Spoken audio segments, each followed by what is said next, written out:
Good morning, everyone, and welcome to another OSR Tabletop live stream with DM Bluddworth. I'm anticipating at least one guest to drop in, so I wanted to, just prepare for that and get ready for it. We had a 9 o'clock start time, so hopefully he arrives very soon. And while we're waiting, I will open up the floor for anyone who wants to join. I know this is like an off time. I've never done a live stream at this time, so let me open this up and throw out an invite to anyone who wishes to come in and to jump in on the conversation. So what we're going to be talking about, what I'm going to be talking about, and hopefully the guest comes in soon, and we will talk about, we're going to be talking about tabletop role-playing games from the player's perspective. We spend so much time, I think, and myself in particular, I spend a lot of time talking about from the DM's perspective. I talk about, DM tips and, how to run campaigns, and it's almost always from the perspective of a game master for for whatever system I happen to be running. And I know I've had comments in the past, of these past couple of weeks or so, where one of my commenters, one of my subscribers, had mentioned that you never really talk about, and no one really does talk about RPGs from a player's perspective. So I always wanted to open the door for that conversation to happen.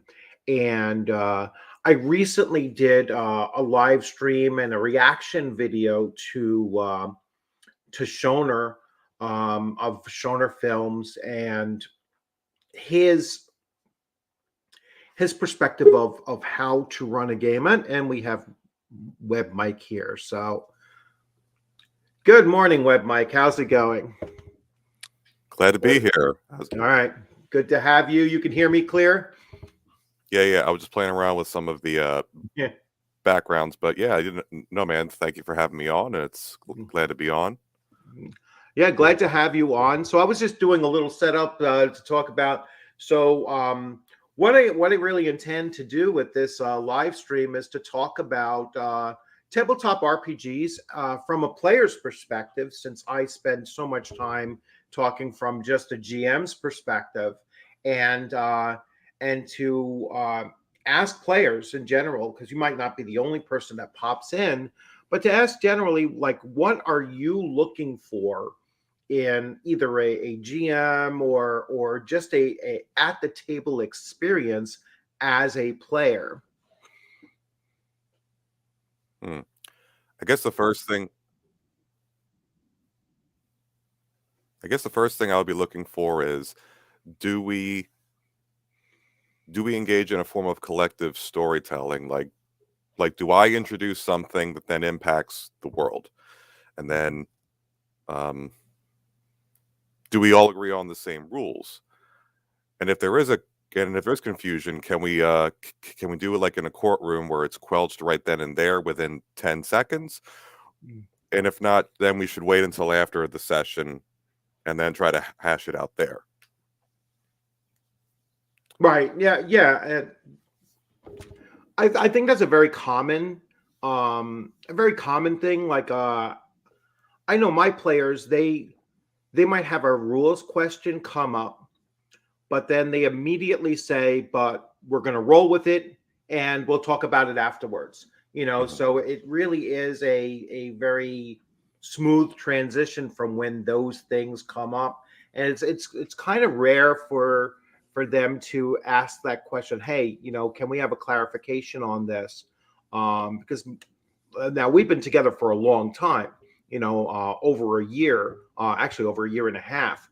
So we've kind of hammered out those practices at the table, very early on. But that's certainly something that I think players need to um, need to be a little bit more assertive with, maybe, when they come to a table, especially when they're new to the table, to just feel comfortable to come out and say that. Say, hey, how are we going to handle this if a rules question comes to the table at the time. So Absolutely. yeah. And the few times I've had a rules clarification come up and maybe it turned out I was wrong, it Mhm. was very easy for me to go back and say, well, listen, I'm sorry. We all acted in good faith. Here's a little bonus, maybe later. Mm. Yeah. Now I know as a player, which I'm very rarely a player, but I just started playing in a Saturday game that's only going to be once a month, and it's with a dungeon master that I've had before. All right, so I ran through several of his D&D basic campaigns, and then his own game that he developed, and putting on that hat, is a really different experience. And I know most of us probably started as players and then we moved on to managing games or running games, however you want to describe it. And to go back to putting that player's hat on, I can certainly see um what I'm looking for in a DM, and that collaborative storytelling is one of the aspects that I think I think players either do it automatically or should look to do that automatically, because I think it'll enhance their experience. Yeah, and my story wasn't much different. My Mm. first role playing game was Unisystem back in 2007, where I actually sat down with pen and paper, play with other Mhm. people. And I was a player for about 3 years straight. And Mhm. then I went on to be a director for the next five. Now that first session I ran, it was terrible because I didn't quite grasp everything that I was getting into. Right. And then lo and behold, the next game I ran is a Fallout game using the same rule set, and it goes on for 3 to 4 years with three different group campaigns, Wow. and they all linked onto each other. So I went from a disaster to a magnum opus, and yeah, that's just how it goes sometimes, right? You you learn on, you grow, you stumble, and maybe you stumble into something good. Yeah.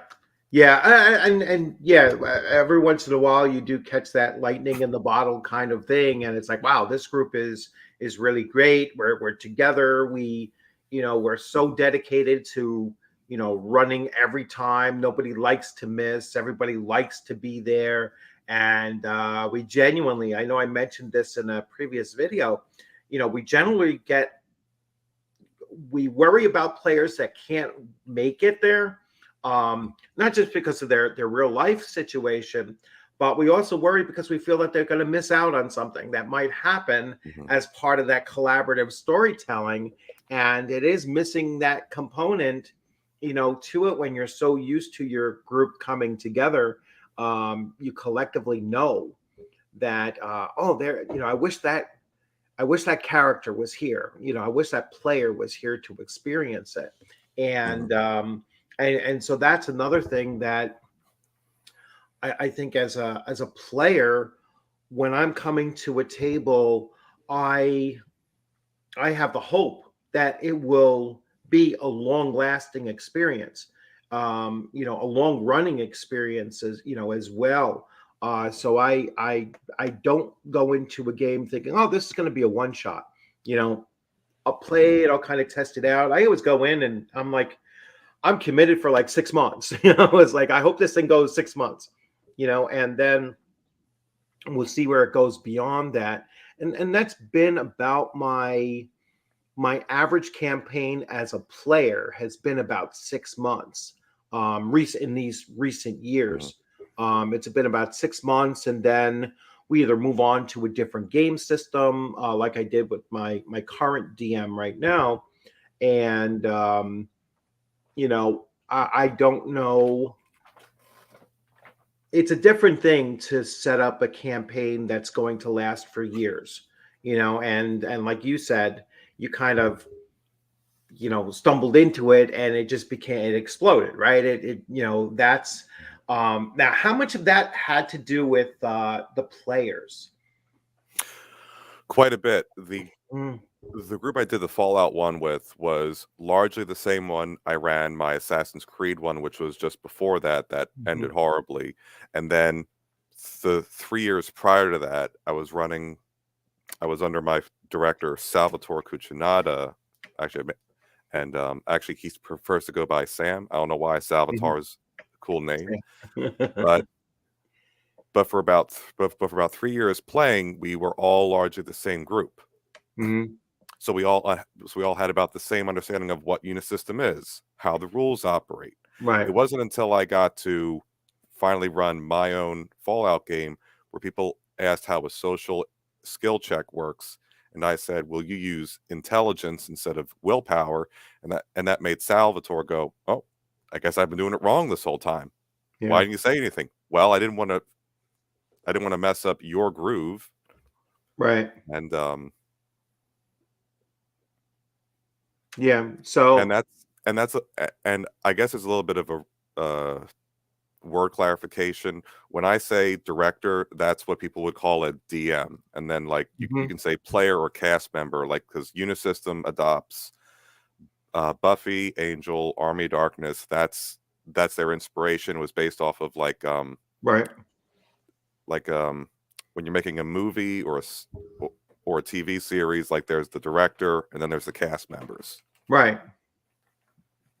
Yeah. There's various systems use various names or titles for the referee, which was actually the very first title, I Mhm. believe, was the referee. I mean, that's what old school, D&D called.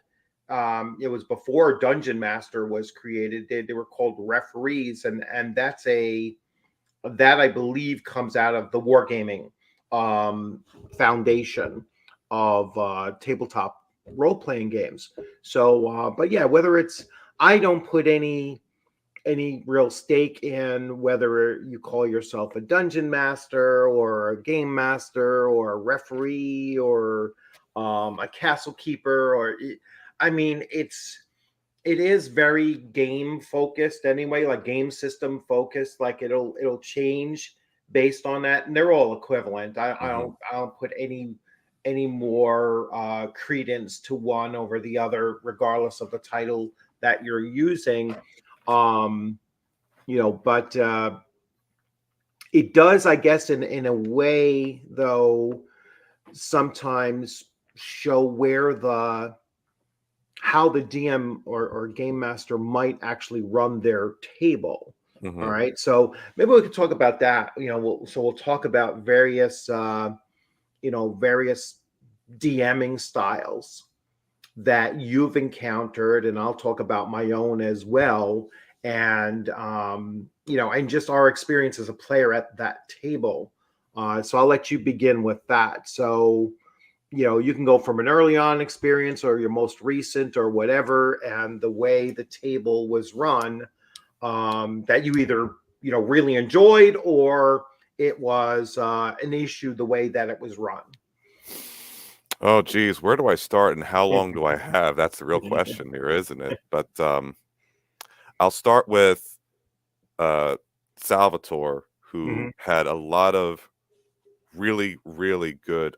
He had a lot of really good ideas. He did a ton of research. There are so many things in entertainment that I just know Mhm. thanks to him and all of his research that he did. Like I would get into all these old cult movies like The Hitcher or I'd already gotten into John Carpenter's The Thing, but like Mhm. movies of that ilk that weren't maybe as popular, but got popular after they got released. Right. I even learned about aerofauna from some Victorian RPG system where, not to spoil the movie Nope, but that's what the creature, well, that's what it is. It's this big thing in the sky that's just trying to eat things. Right. So in that system, there was jellyfish, squids, aeroplankton, just Mhm. aerofauna in the air, just like it's in Yeah. the sea. But as for styles, I'll always remember how distinct he made every character. He would punch in little sound effects here and there. I know that comes into my director style. Mm-hmm.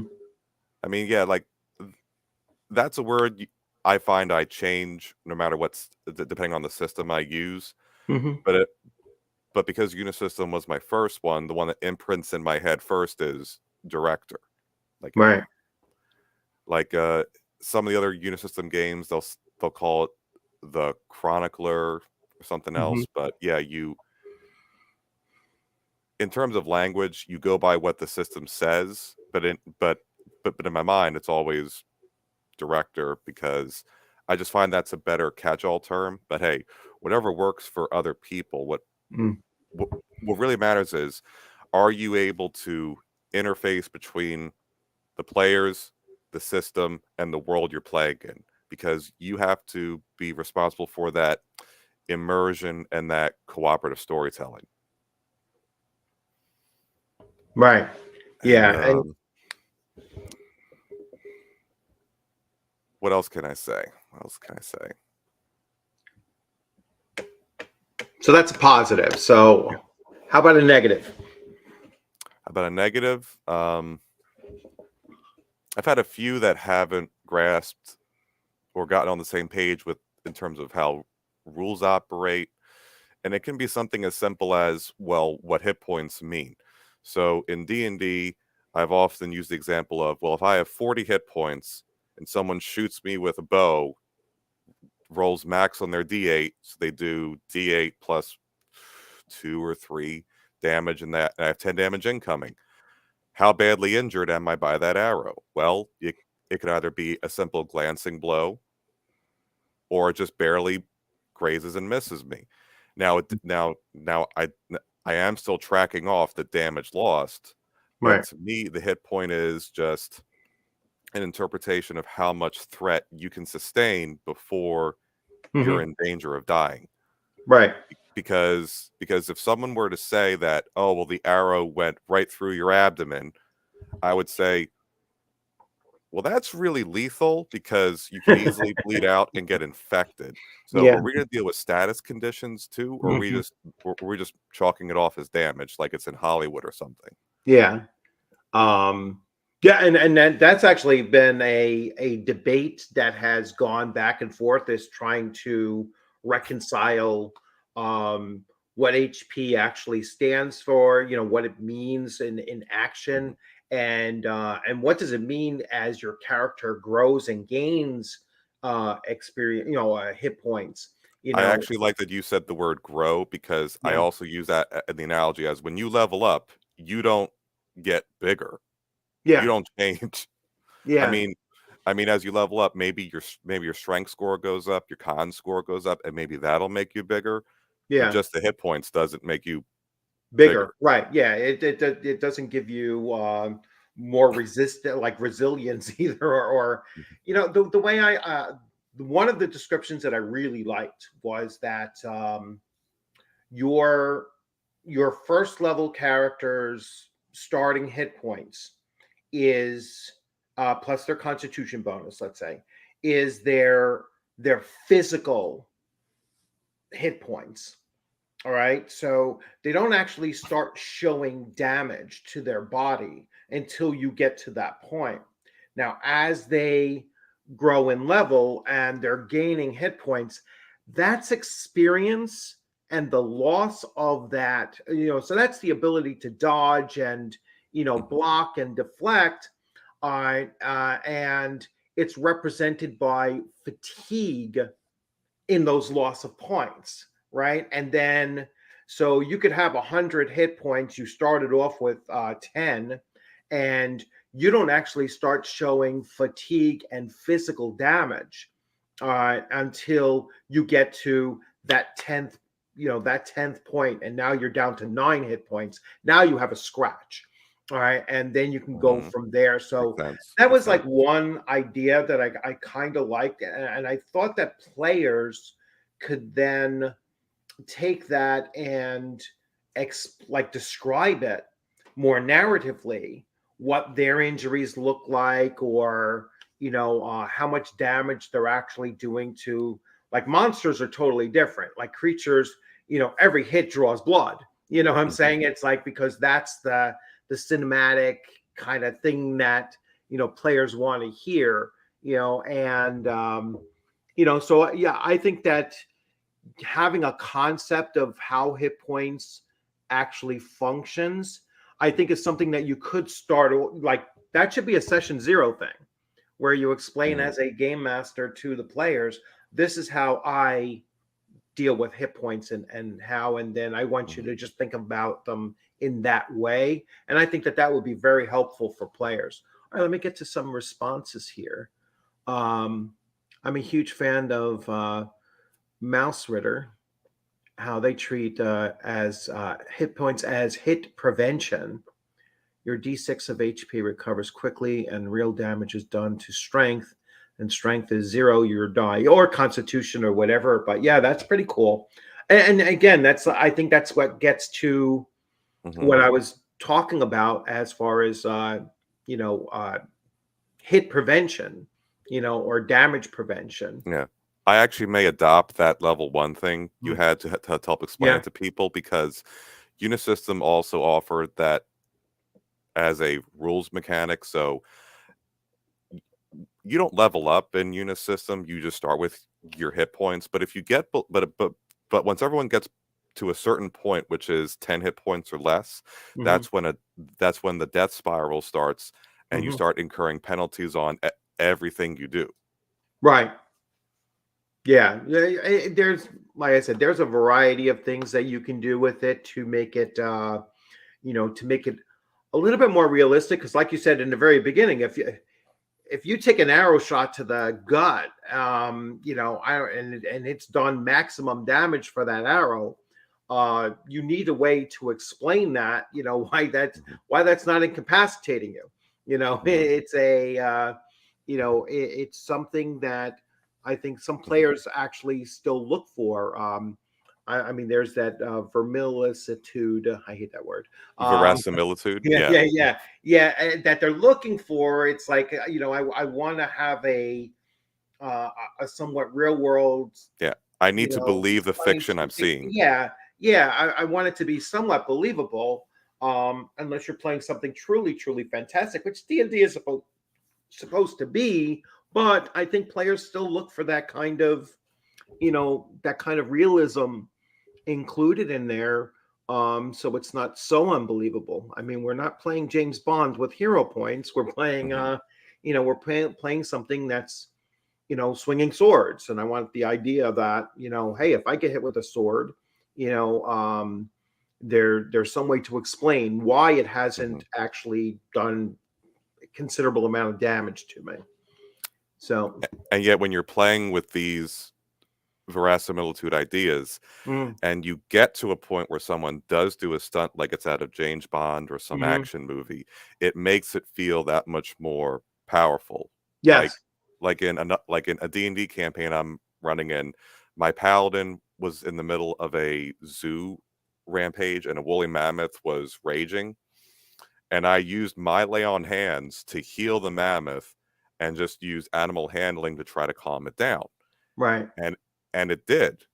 And then about 2 weeks later, I see a movie called Bahubali Part 2, where a guy does that, and then he hops up on the elephant just like I did. And I was like, well, that's what I did. Yeah. Yeah. So it's it works. It came out. And I love when players combine different different abilities or spells, or even different characters contributing to one type of solution. And when they all come together, and it's like, all right, you know what, that makes so much sense, and I'm just going to rule, yes, it worked, kind of thing. And I think that's very important for players. Again, I want to try to keep on changing my focus, in my own head, and keep on focusing on players. That's where players, I think, really need to step up. And then the thing about armor and hit prevention that Red Caps was talking about, another thing that I take into account is if a hit misses, I'll just think about, okay, well, did you really miss him, or did you hit an armored portion that didn't deal damage? Right. Like if it's for instance, if it's a monk, they're an AC dodge monkey. Right. If you do not hit their AC, I will say you actually missed them. Right. If there's a big old dude in plate armor and you don't hit the AC, congratulations, you hit an armored portion and you didn't actually damage him. Yeah. Yeah, I certainly do that description. Like if they miss by one and the person has the opponent has a shield. I was like, oh no, you hit their shield. All right. That also gives the player a better understanding of what they need to hit, in that case. So now they know, oh, one more point and I would have actually hit, the soft spot. And so now they don't have to even think about, did my roll hit, or even look at a chart anymore. They can just roll, and now they'll know against that particular opponent, this is what I need in order to hit. And so that's one way for both DMs and players to move away from those two hit charts, is by just focusing in on what's going on and what actually hit. And you need descriptions of what's going on. And the player side of that is, as to expand on that, is I have to pay attention what's happening IRL. I can't be looking at my notes. I can't be looking at character abilities. I have to know all of that already and then apply that to all of the now that's happening. Yes. Yeah, and that's another thing. Like when I play as a player, I really do try to focus on what the other players are doing. And it's that's why I know that some people have been moving away from doing things like initiative, and I know this comes up every once in a while too. If you eliminate an initiative and you just let the players decide what their character is doing in the moment, and you just let it go, ping ping ping, like that, and it's a bit of an organized chaos, yes.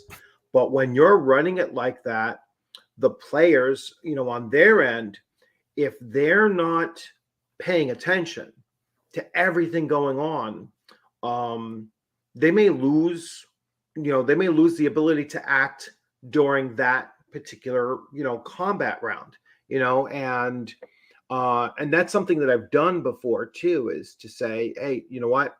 You were so indecisive, you just didn't do anything. You just sat there, and that's perfectly fine. I mean, I can understand, like, some people just don't act, right away.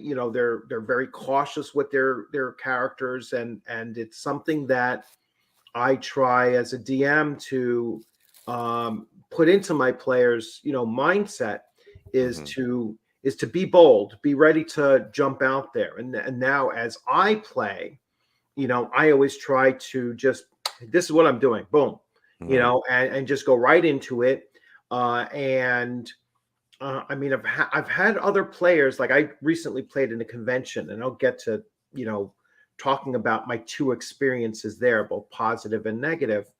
But, I started seeing that it's like, as a player, I was just jumping and doing things, and then other players at the table were like, wow, we could have planned this out differently. We could have planned this. And I was like, no, this is just the, I decided that based on what I have, and I moved on it, and that was it, and I think that if all the players are kind of doing that, it will make them also start paying it better attention, as you said, to everything going on at the table with each of the characters.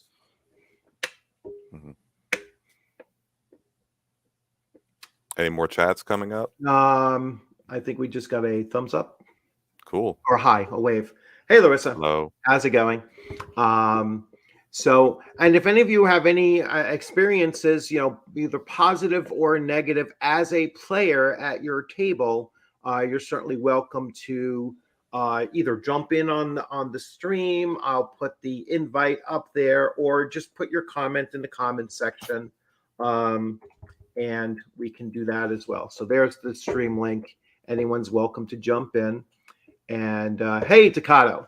So Takato is one of my players in my Castles and Crusades, waiting to get his fingers put back on again because his character had a critical hit against him and he lost his thumb and his middle finger, which was kind of a weird configuration of how he got hit, where it took off his thumb, and his middle finger with, I guess his index finger might have been just out of the range. I can see that if you're trying to grip a sword and it came just down here, because usually you might relax with your index finger. Yeah. Middle finger. We Maybe. just don't know.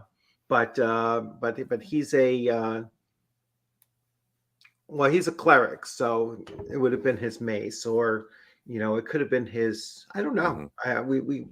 We didn't work that out. We didn't work out the physics of how those two fingers got lost. It might have been that all 3 or 4 fingers on his hand were hit, and those two just happened to fall off in the process. I guess another topic to broach would be to expand on that would be then the DM side of, or the director side of, making the world believable as it is, and that's part of like what and that's part of what led my Fallout campaign to exist over 3 different groups in 3 different years. Right. Was that I had them each do something in the world that would then carry over to the next group, and I would make sure to make notes of that. I made sure to think about, okay, I actually pulled up Google Maps and looked at the tri-state area of PA, New Jersey, bits of Delaware, and maybe bits of West Virginia, that what can actually happen in this area, and what do you do that affects what's in that area. Like the first group, I didn't even intend them to do all this. I just thought, all right, well, here's the world, here's what's in it, what do they do? And they decided to go to ultimately the Philadelphia Zoo, where they found these weird scientists that had used all the old technology to recreate all the old animals and even create some chimeric hybrids. They were like, wow, this is amazing. Can we learn more about this? And then they did learn more about this. Do you know what they learned? They were old school Nazis. Josef Mengele himself was there, and he was doing these grandiose experiments. And then they were like, oh, we're the baddies. We work for a baddie. Can we fix this? And then the next group ended up trying to fight. And then the next group tried to. And then that next group then went off to fight. It went off to find Game Land. Would you like to know what Game Land is in the old wasteland? It's where they take these ghouls that are like irradiated zombies, and they put them in a pit where they fight with various ages and see who comes out. And they're like, oh, this is awful. How do we fix this? And then they decided to eventually burn the whole place down and migrate everyone to a better place. Yeah. So I also tried to make sure that the wasteland was not a nice place. Right. It's harsh. There are harsh people. But hey, if you actually want to change something, it takes a lot on your part, whether it's planning, actual competency in combat, or intelligence and maneuvering. Yeah. Well, I think it's very important for players to have the ability to change the world around them, and for them to see that their actions actually do have an impact, including their inactions as well. That's something that I've always tried to set up in my players' mindset, that no, this is important. Like, if my character doesn't do this, there may be a consequence coming down the road that makes the situation much worse. Go ahead. I am so happy you said that Yeah.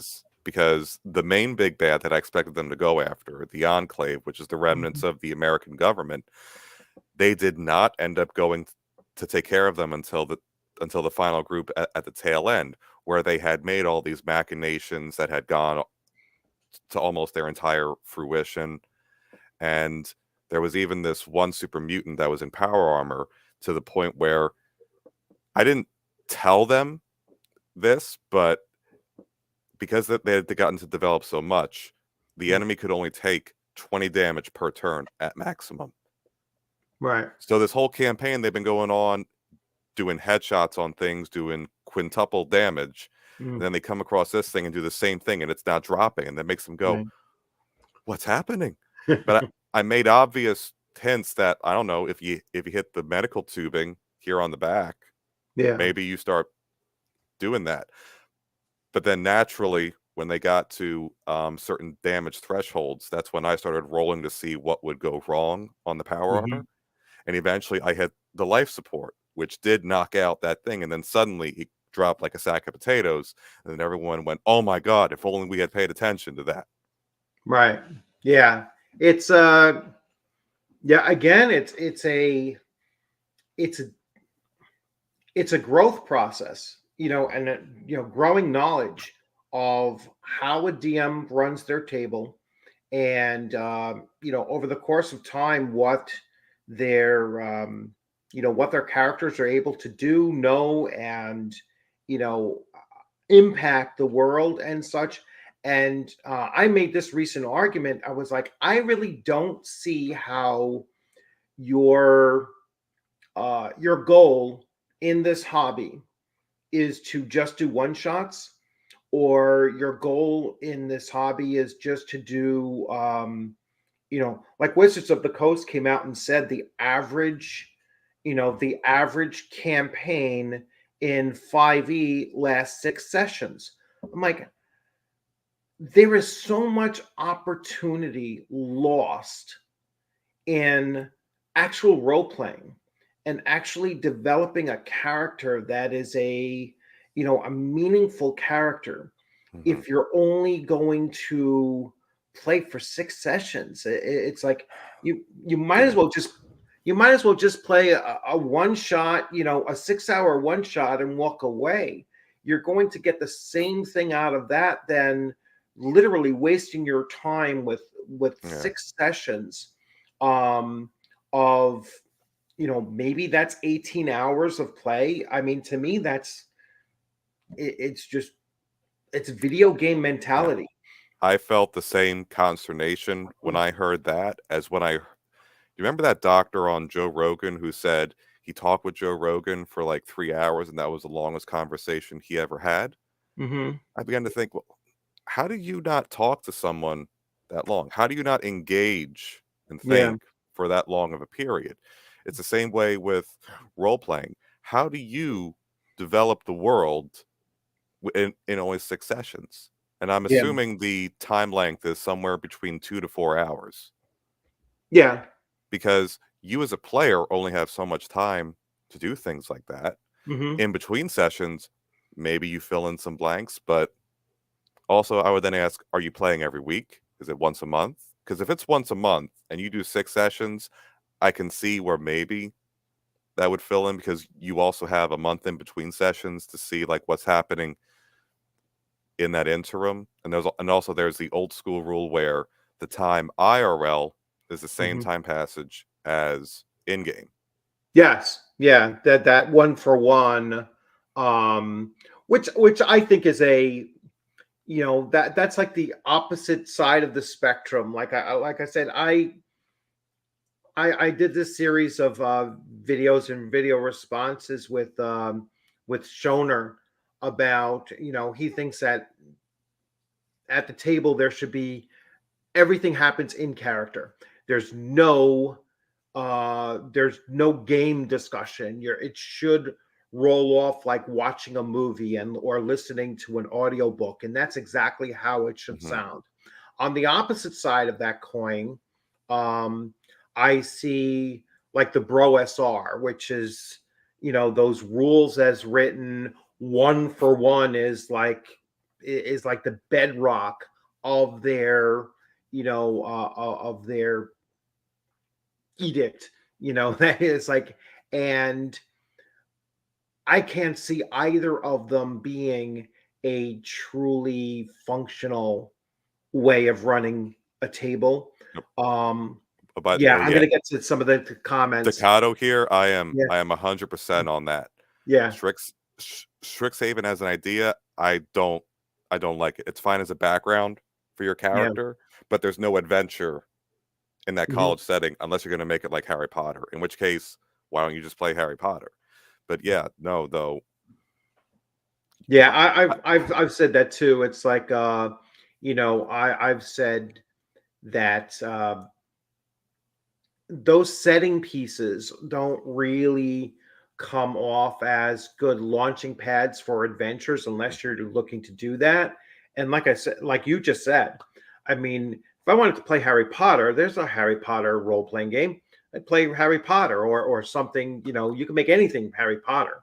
well, Um, well, yeah, you would have to homebrew that because there isn't yeah, one officially out. There will be a yeah, video game out soon, and you yeah, can use that for your inspiration. But right, you could take any system and think, okay, how do I make this Harry Potter? And right. by the way, as for the barista comment down Mm, there, that's right, because the Fire Joel Cafe they made a starting adventure on 1D and or no, not 1D&D, it was DD Beyond. It was yeah, called the Fire Joel Cafe, where you actually play as a barista.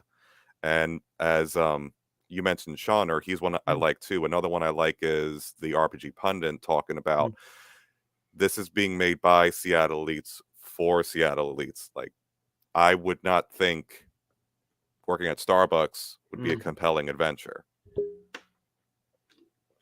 No, or the one from the Radiant Citadel where they're finding onions for an onion soup or something, like that was the whole adventure, Mhm. was getting ingredients Yeah, for a meal. I actually got that book for my own reference because there's one little phrase in there that I wanted to make sure they can never edit or take away. It's that, Mm, and it's on it's between pages 17 and 22 if I remember correctly. But it states if someone does something abhorrently against the law, they perform a ritual on them so they can't do it again, and then they send them away. They literally send them to gulag or re-education camp, and then off mm. they go. Yeah, That's that is that is their ideal world, and I want to make sure I have a record of that, and yeah. also so I can use the Radiant Citadel as an enemy campaign.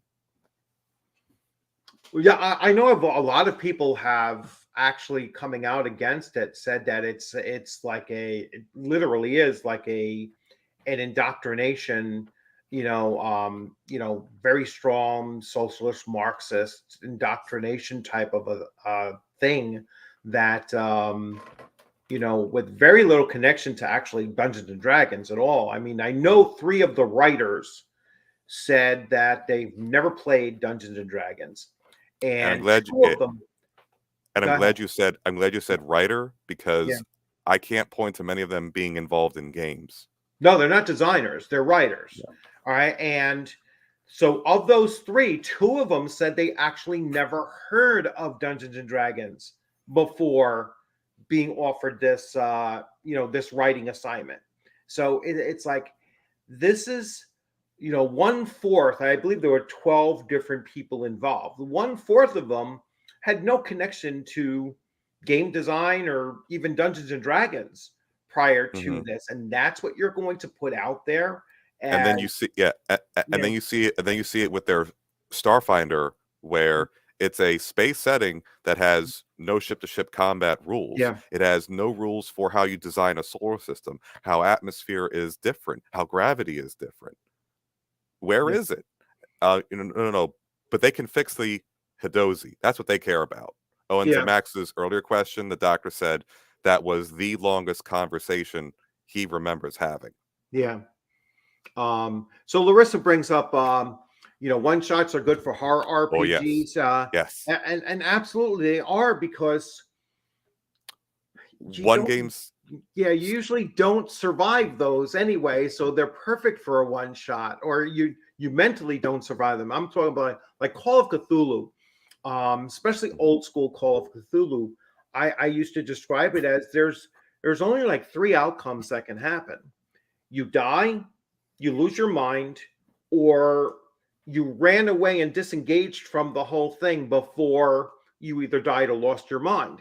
There was no winning in that, and so every single adventure became something that was very self-contained, and you can have different characters Hmm. for each of those, and it's just a series of one shots, but the campaign becomes Hmm. the same timeline, in the same city, but with all of those Yes. different, could be the same players, but they're playing different characters at the same time, but from, different scenarios taking place, and Hmm.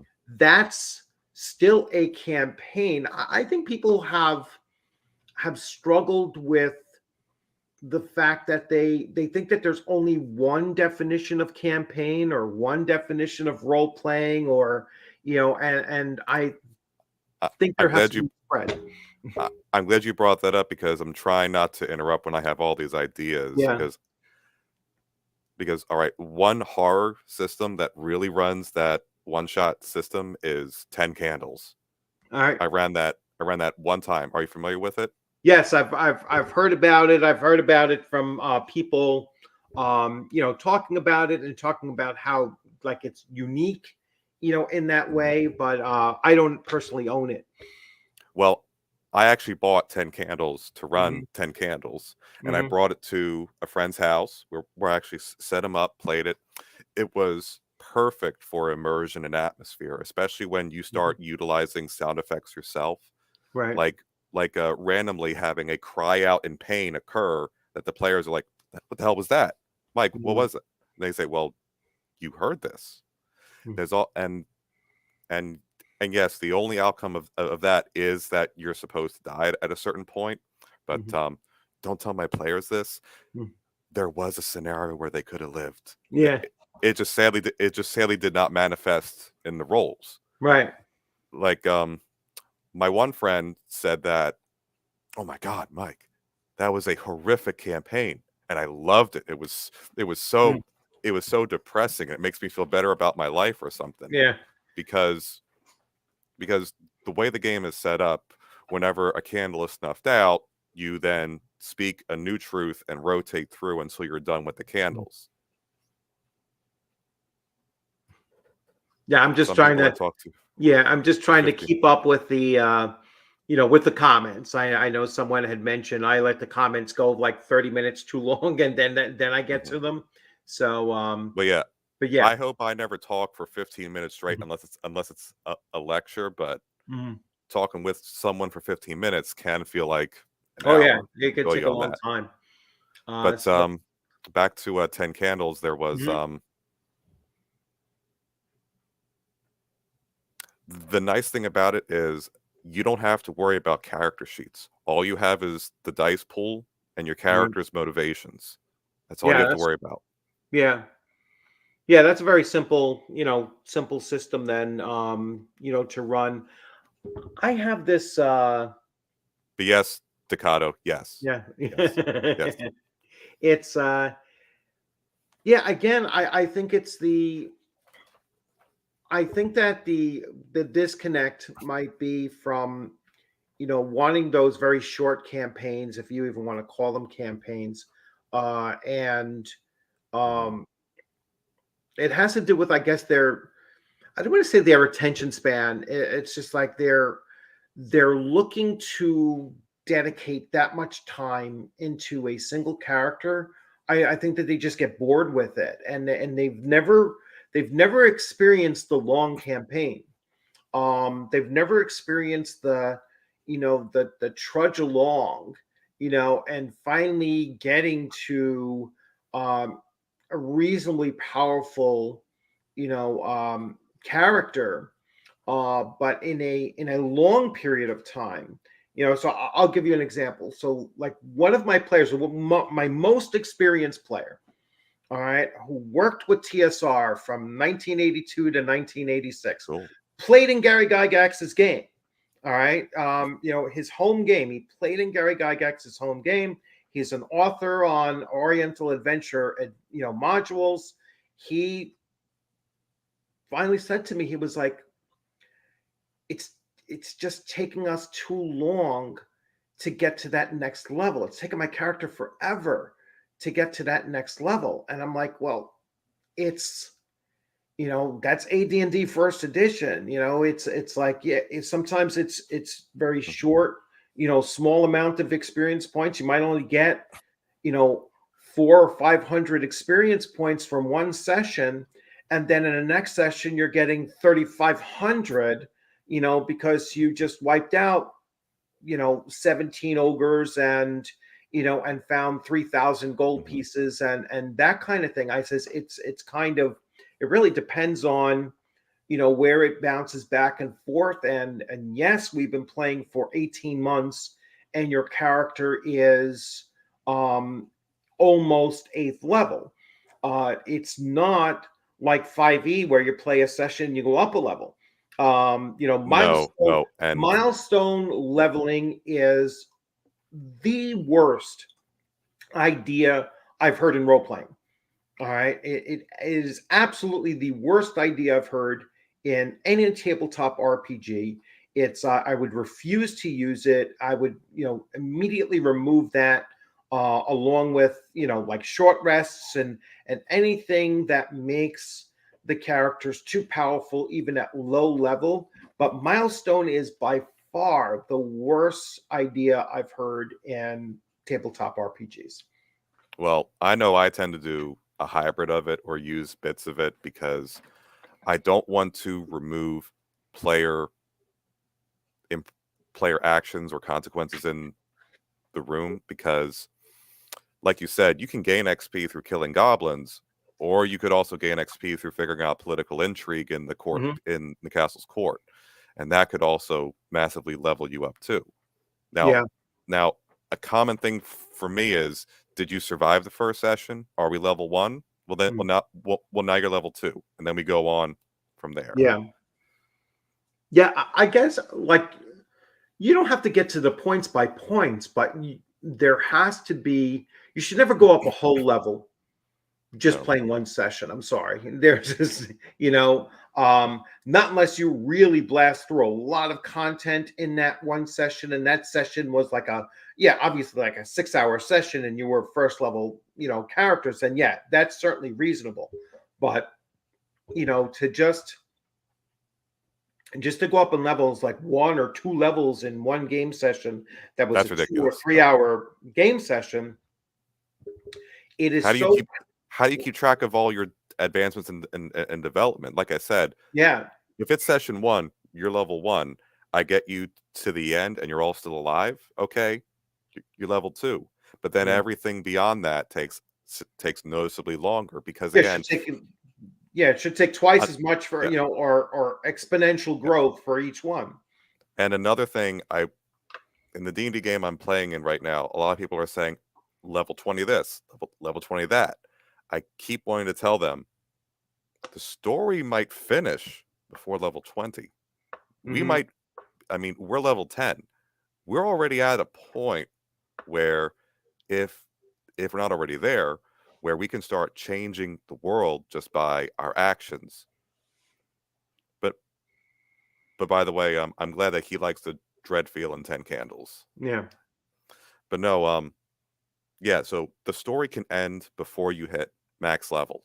And that might just be fine because you need to hit that point where there is still a challenge to what you're doing and it not becomes unmanageable. Right. Well, Cal, 5e is video game style. Yes. Well, 5e is a streamlined version of 4th edition. It has very little connection to previous editions from that. So it's, for anybody to think that, other than the fact that it has attributes, armor class and hit points. 5e, especially after Tasha's, is a superhero video game kind of gameplay. I'm glad you brought up Tasha's, because after they put out that ruling where you can gray glob goo all the attributes, yeah, if ever I run a 5e campaign and someone wants to run something, I'm going to say, all right, what are these set attributes? Because some of them, like the bunny people, they don't have assigned attributes. The Owlin from Strixhaven, they don't have assigned attributes. right. If you wanted to play one of them in my game, I would say, all right, we're going to set in stone what their attributes are. Right. Because even to use the left's terminology, making the attributes go wherever you want devalues the diversity that humans have. Yeah, and that's always been. That goes straight back to what Gary Gygax said about various essentials of the game, where you're no longer playing Dungeons and Dragons if you change certain things. And one of the things that he specifically mentioned was that if you change the attribute modifiers and traits of the demi-human races, all right, that and particularly the level limits and class restrictions for the demi-human races, no one would want to play a human. There was no point in playing a human, because they would lose all of their advantage of I just lost the word, their flexibility. All right, that's the advantage of playing a human character. And that's why in 5e, when you see any of these, very, very few people actually play human characters. All right, because there is no advantage to playing a human character. There's, it just disappeared. Everyone wants to play a tiefling or any of these, animal type creatures. I'm glad you mentioned that, because on the Baldur's Gate, the video game version of D&D, the most common mixing of race and class is human cleric. Yeah. But yeah, you don't want to lose that, because because then I know in my game, if I run 5e, I would have to think about, okay, well, why wouldn't a dwarf be a wizard? They can live extremely long periods of time, and they could learn all these secrets of the magic arts. So why wouldn't they be? Why do I have to go? As for the level thing, well, 5e threw that out, didn't they? Yeah. Well, that's what I'm saying, is that, like, they threw out all of the things that that Gary Gygax had originally put in there for game mechanic balancing, and character balancing. And I mean, there were some things he got wrong. I mean, if you have dwarven gods, you should have dwarven clerics. I mean, that only makes sense. You might say that they're not, they still have a level limit, for it, but that kind of doesn't make as much sense either. You would think if there is a pantheon of deities, that they're going to want their priests to have a maximum level limit. You know what I'm saying? It's like there's no cap on it. That would also bring up the question: are these classes for players only? Like, if you encounter other people, yeah, are they fighters? Are they barbarians? Are they monks? Or are they just called warriors? Yeah, and that's the other thing. Now I'm pretty sure that there were NPC dwarf clerics. All right, back in old school D&D, but it should have been a character class. So Gary Gygax definitely got that wrong. I mean, he should have been, because it just doesn't make sense. The fact that um, various pantheons actually played a huge role in Dungeons and Dragons. That's the kind of thing that he kind of missed the mark. So I'm not going to say that he got every decision right.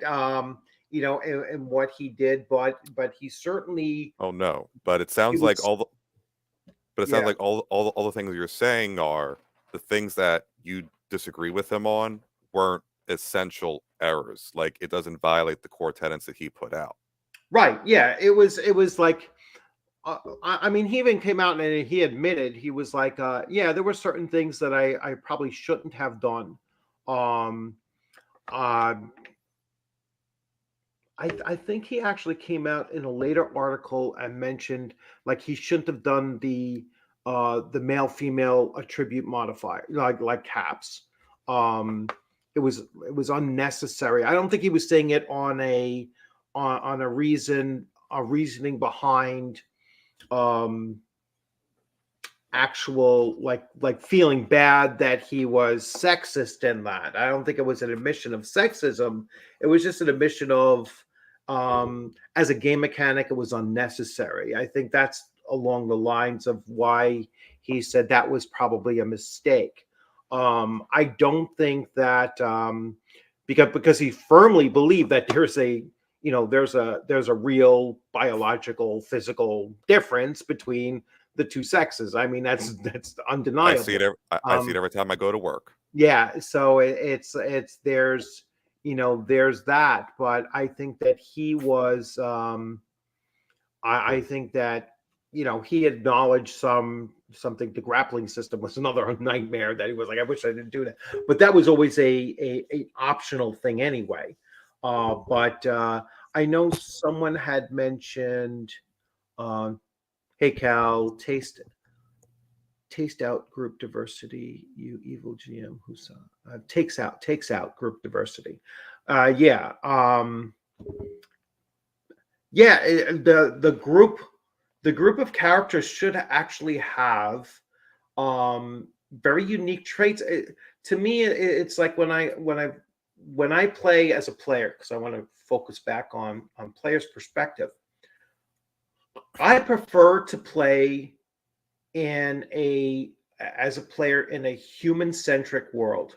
That way, if I'm playing a halfling thief, which is like one of my most common character class combinations, um, I don't like it to feel like I'm not like 1/10 the population. I want to stand out a little bit. Hey, there's a halfling, and I don't mind the Mhm. stereotype. He's probably a thief. It's like, I don't mind that.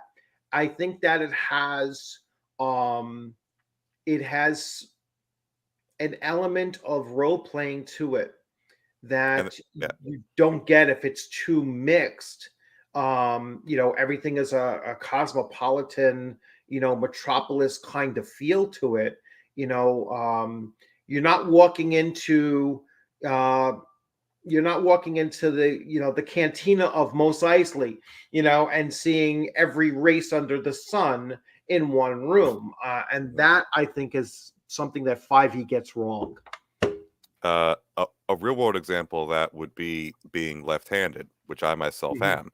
I did a report on this for nursing school where I found out that somehow the percentage of the population that is left-handed never dips below 10% and never goes above 12%. It's like Mhm.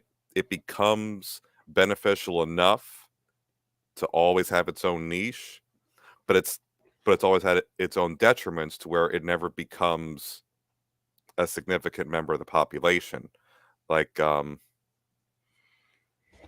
being left-handed, we have different behavior types, we have different Mhm. interests. We become a little bit more risk averse, which makes us more accident prone. But is it accident prone because we're living in a right-handed dominant world, or because we're just naturally more risk inclined? Now, Yeah. obviously, if I'm going into the nursing field, I'm not risk inclined, but I will certainly think differently than most right people. Yeah. Um, Oh, Decado, you crack me up, man. You crack me. uh, uh, yeah, Wait until so Watsy finds out I play Index Card RPG, Mecha Hack, Genesis, Unisystem, everything other than Wizard of the Coast. yeah. But no, I can't say I don't play Wizard of the Coast because I do intend to run a 5e campaign soon. Mm-hmm.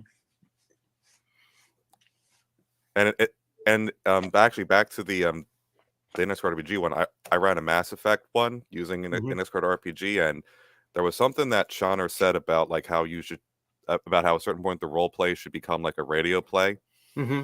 and it largely was that way, but it really got to that point when I got to the final 2 sessions where the character sheets stopped mattering and Right. people's decisions started to matter. Right. Like like I had my laptop open, but that was more just for show because I know everything that's going to happen, and the only thing that matters that's happening is what the players are deciding. Right.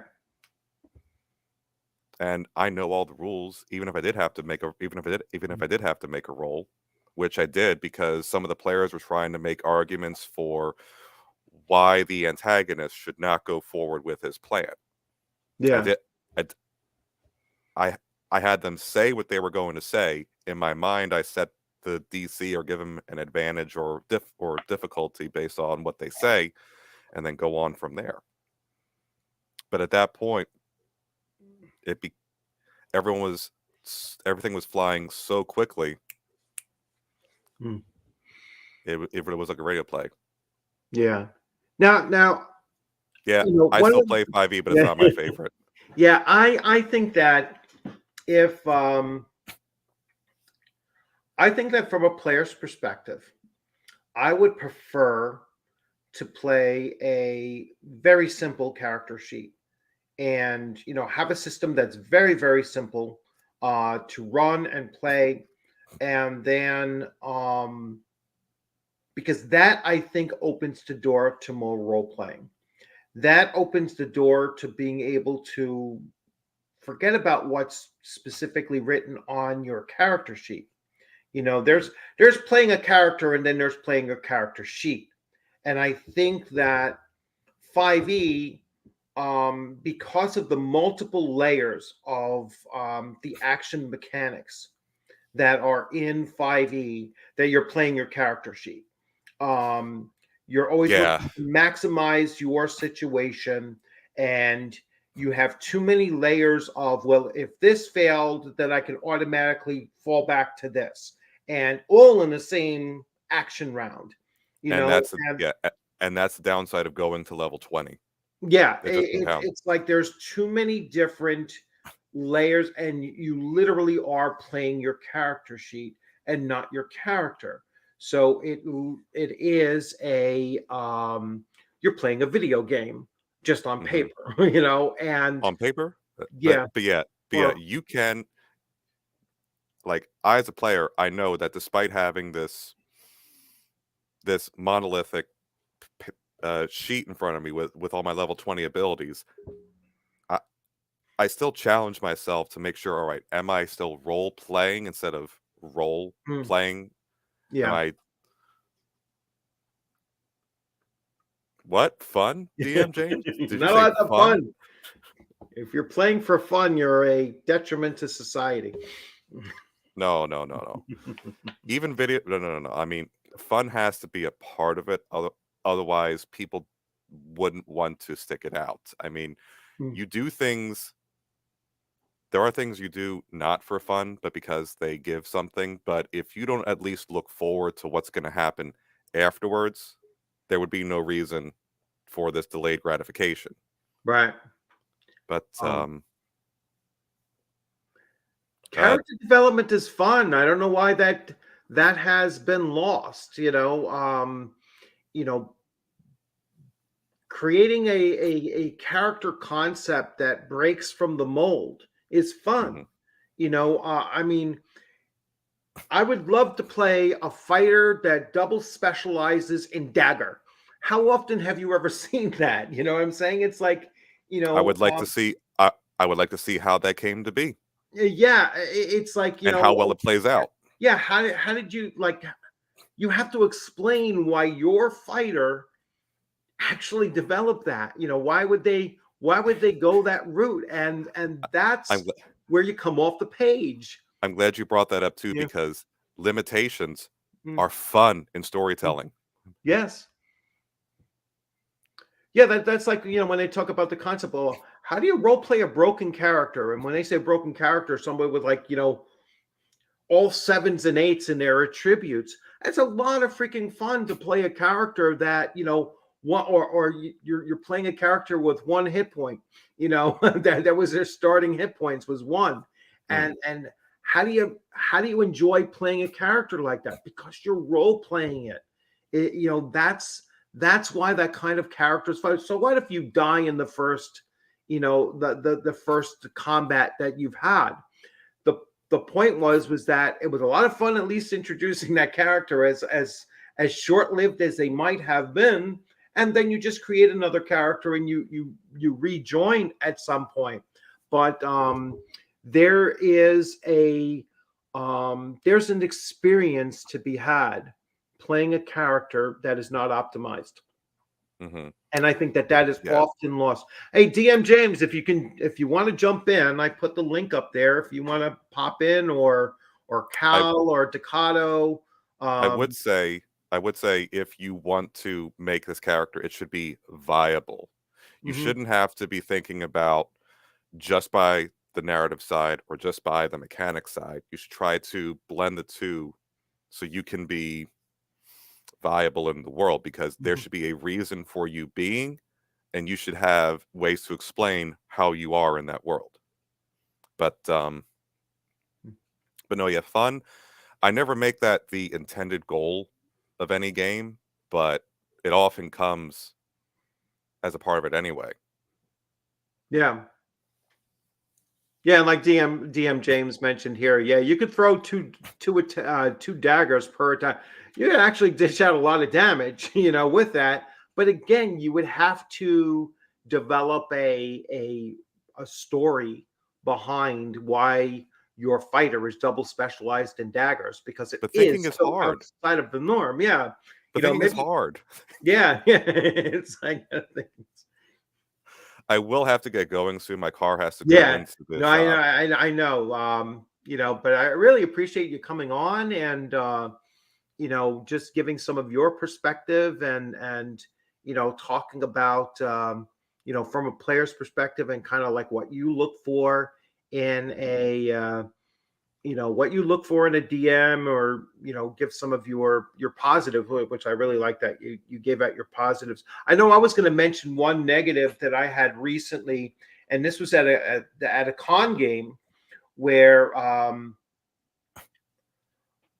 during the 3 hour session I had no character control for on two separate occasions for about 45 minutes, Mm, and it was just like, you know, stunned, entangled, can't move, blah, blah, blah, blah, and literally 90 minutes of and not just myself, there were two other players who also lost control of their characters, and we literally sat there for 90 minutes of a 3 hour okay. session with nothing to do.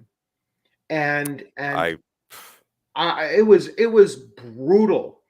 And I was sitting there and I'm trying to, like, how do you keep on letting this go, as a yeah, yeah. DM, and not realize that three of the six players or seven players we had at the table have done nothing in the last 45 minutes. And then to let it happen again later on in the session, where I was like, well, holy shit, we're stuck here again with Mhm. nothing to do, no way to come out of it, and until you finally decide that the rest of the party has killed off whoever had control over us.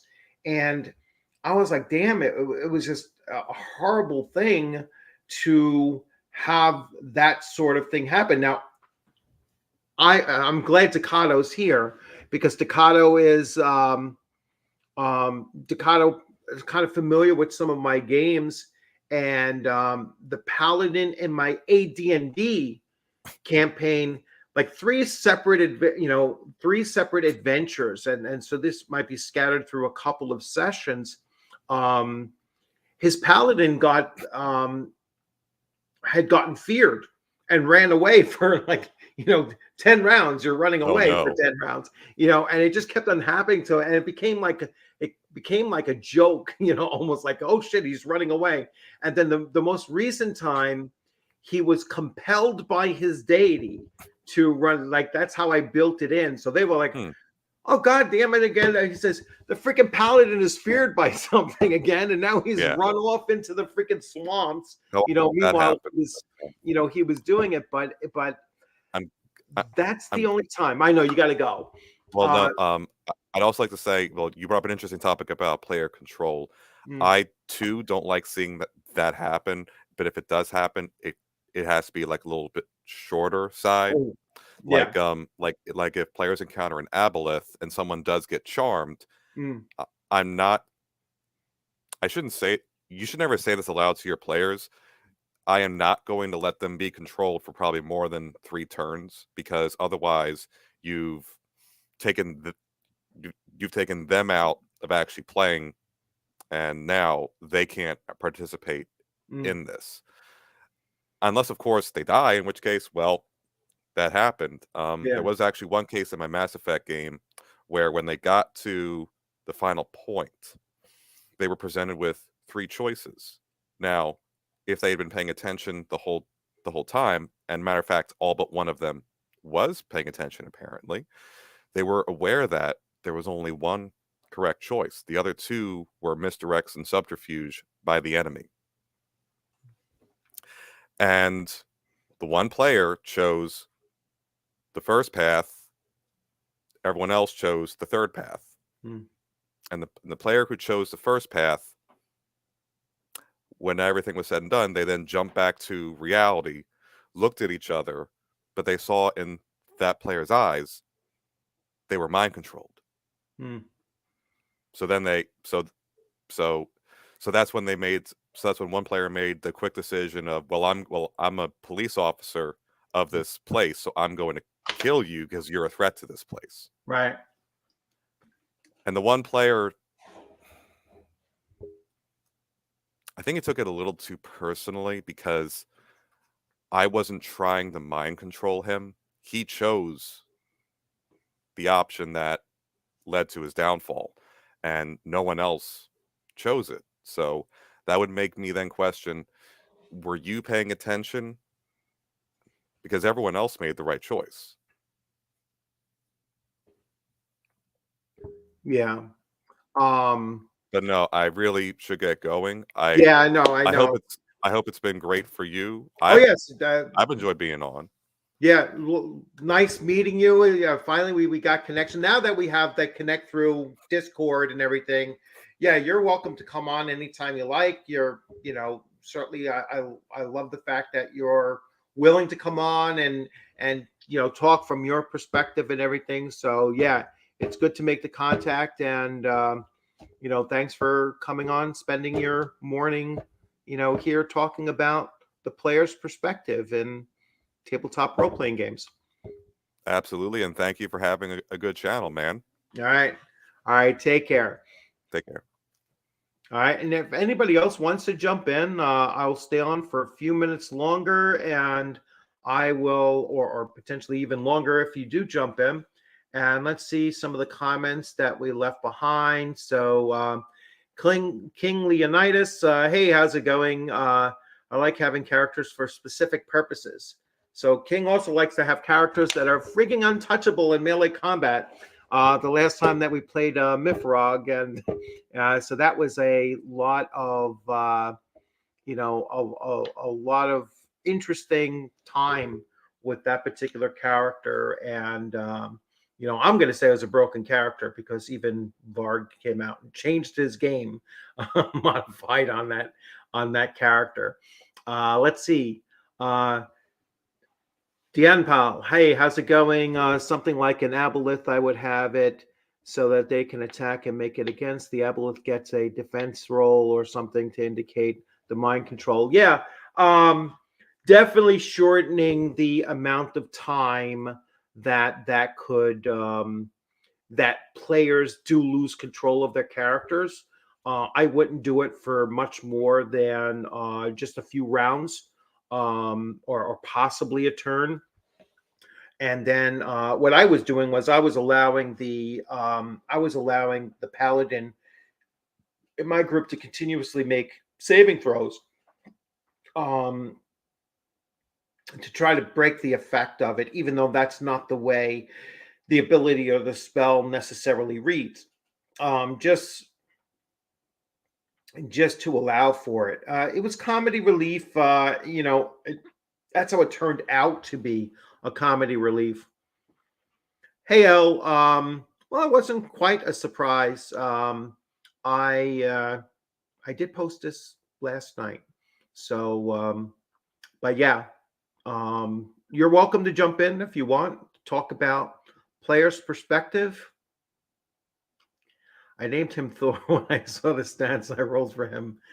I did it for a reason. Yes, yes, he was definitely a very powerful character, and like I said, it exposed the flaw in that system with stacking features, that that just literally made it impossible. I had to break rules of the game just to bring challenge for that particular character. And what I found was that by breaking those rules to increase challenge for that character, it left the other uh, two players at the time. It left their characters very vulnerable to getting killed because they didn't have that same, ability to withstand melee combat as yours did. So it really did your character's build, um, which was not an illegal build, and I don't even think it was an intentional, power build. It just turned out that way, and it was like wow, and it wasn't mixing different types of abilities to create some kind of um, an amalgam of things that wasn't predictable. These were predictable features that were chosen that ultimately created a broken system by level 5. It was like wow, and when I presented Varg with that, he had mentioned that his own son did something very similar, and that's why he changed it for the fourth edition of Mifrog. So it's early here, getting ready for workday. Thanks for the invite, though. Yep, yeah, you can always jump in if you wanted to. And this is really early for me. I've never done one this early. Don't tell players how to play their role. Role play isn't an all acting. The mechanics are a role too. Yeah, and I put that in one of my comments back to you. And I'm more of a hybrid player, and I'm a hybrid DM. My players at my table, they play their characters' roles very well. They role play their characters interacting with one another in character very well. We also have moments when players are interacting with players at the table, with banter and screwing around and everything. And contrary to what I think Shoner was saying in his comments, if you're an experienced gamer, you're an experienced dungeon master or game master or player, that still doesn't break immersion for us. when that happens, we go right back into character and go right back with the story of what's happening with our characters, at the drop of a dime. I mean, it's like it's not any kind of, oh my gosh, we have to now spend the next 10 minutes getting refocused again on what's going on in the game. No, we've been doing this for decades. So if we stop because Breeze, our elven cleric, has thrown up a freaking meme on the on the Discord server, and some of the players go and look at it because we all get the alert on Discord that he threw something up or somebody threw something up there, and we take a look at it and we start, and it's always something that's connected to what just happened in the game. I mean, we are still getting 2.5 hours or even 2 hours and 45 minutes of a 3 to 3.5 hour session of solid gameplay, and in character events taking place and everything. And so when we do have those breaks, and I know Shoner would say, oh no, I couldn't even sit at a table like that. I mean, he probably can't, and that's fine. That's not the kind of table that I run, and that's not the player experience that I'm looking at for as a player either. I like to sit at a table and I'm role playing my character, and I talk in my character's perspective, and I'm not using voices, but I talk in my character's perspective. I try to keep what my character's knowledge base is, and not blend it with my own player knowledge base, which I think is very, very important for role playing your character. And then if Ivan, my DM, wants to crack a joke that has nothing to do with what's going on in the game, or it's just something that came to mind or whatever, it's not breaking my immersion. I can laugh at his joke, chat with the person next to me. We can take a 30-second to a minute break from what's going on at the table, just to chit chat a little bit, and then we go right back into it. If you've been playing, like I said, for as long as I have, and some of these other individuals at our tables have, that's just common. I mean, it's not an end to role playing. Let's see. Let me get caught up with some of these things. Again, if anyone wants to jump in, I've put up the link. You can jump in. Let's see. Clerics aren't walking ambulances. No, they're not. Clerics, one of my clerics is, he's more of a bowman, because he's an elven cleric, and so his weapon of choice is a short bow, based on his deity, and he's more of a shoot, and then he comes and heals afterwards. But for the most part, he's an archer. Faith stands in your way of healing again. I don't know what that meant. All right, let's see. Alas, poor Gold Moon. I knew her well. Yeah. Let's see. Convert or continue to bleed out. Oh yeah, that would be an interesting thing, right? If you're playing a cleric and you won't heal somebody who doesn't convert to your religion, that would be a really interesting thing to do. Hey, how's it going, Dented Helmet? If you want to jump in, Dented Helmet, we're talking about tabletop role-playing games from a player's perspective.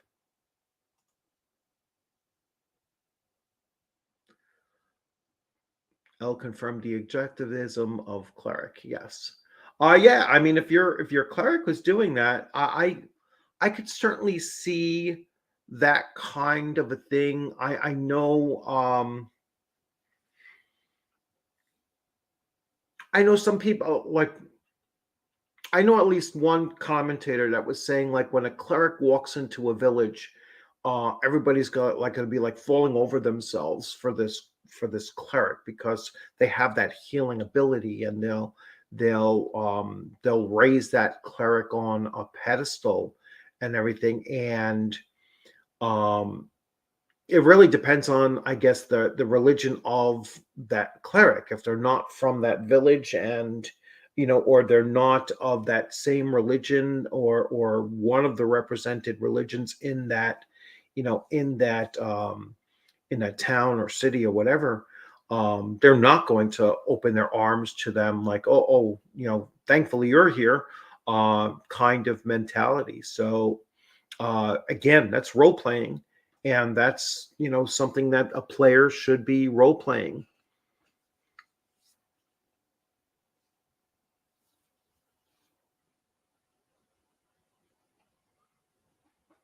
Okay, so yeah, you could jump to anyone can jump in. I put it up.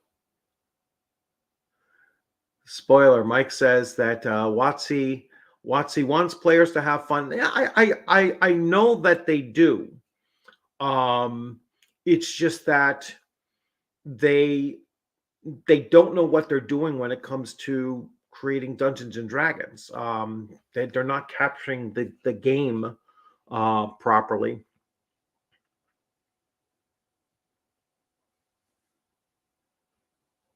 Nobody wants a dwarf zombie.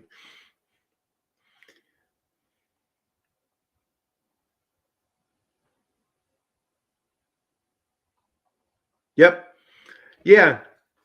Socializing is one of the aspects, and like I said, I put it in a comment of the way I had a hard time finding that comment.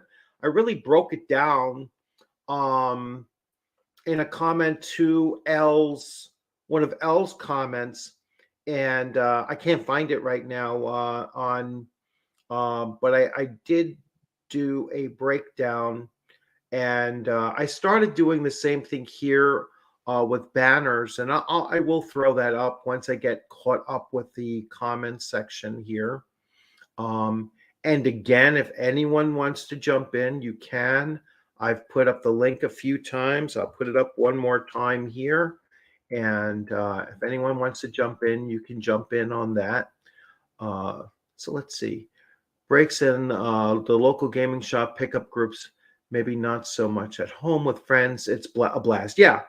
And that's why I kind of disagreed with that idea of that's why I disagreed with that idea that you can have a short campaign and get as much out of it. Hey, Stan, how's it going? Good to see you, Ducato. Good. How are you? How's it going? No, not bad. Yeah, so I wanted to bring on Mike because Mike had a player's perspective that I really wanted to get an idea from, of, and we both know whose game Mike did play in, so that was going. Yeah, that's what I suspected that. Yeah, I wish. yeah. So Man, that guy could probably write a book. yeah, so he was one of the anchor players, as he was described, that left that particular game, and so I wanted to hear him out and see what he had to say, and it certainly sounded like at least during his sessions he was running different game systems, not just 5e. So that's probably why he was a little bit more broadly experienced, let's say, than It was interesting to get like the other side of the version of that Mass Effect game, because I remember those videos where that topic was discussed, and then to find out why things actually did happen. And that individual definitely, I think, took that personally from the videos that he made. Yeah. I mean, Index RPG is a great game system. That's what I hear. I don't have it. I've never heard anything bad about it. I've never heard anything bad about it. I have it. I've read through it. I've never run it myself, but it's like if something is, if something is so highly praised, then you have to start, thinking, well, then it's probably a better game system than, Yeah. your go-to, and think about it. It's like, I mean, I'm the first one to admit that once I really started digging into Castles and Crusades, I mean, that is going to be my go-to fantasy RPG Same. over AD&D first edition, Yeah. but I'm going to maintain my first edition AD&D campaign until the campaign comes to a close. That could be 2 years from now, that could be, even 8 hours. longer, you know, but I'm not going to change that campaign over to a different No, game system. No. no. But I am, trying to get a Castles and Crusades campaign going, as you We're know, working on it. and We're working on it. working on it, and this has just been a rough month for getting it to go consistently. But I apologize. I should oh, have been there Tuesday, but I've been having an issue with the postal service. They've redirected a Kickstarter that's worth a couple $100 that almost made it. Well, it did make it to Maine, and then they suddenly decided to ship it out of Maine, and it's wow, like in New York now, supposedly on its way back here. But I was dealing with that pretty much that whole yeah. day. So well, I was dealing with I wouldn't have been able to really run it on Tuesday anyway, because I'm having a tooth or a gum infection issue. I need a tooth extracted. I have to wait until December 13th to get that done. And I was waiting on the doctor to call me back to to just have me come in, and all they had to do was just do a checkup so that they could write a prescription for an antibiotic. So Oh yeah.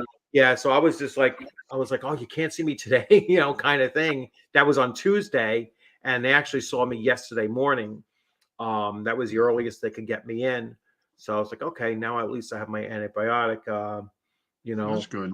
I'll probably be a mess because the antibiotic doesn't do anything for the actual pain. At least not yet, until this, actually kicks in. Right.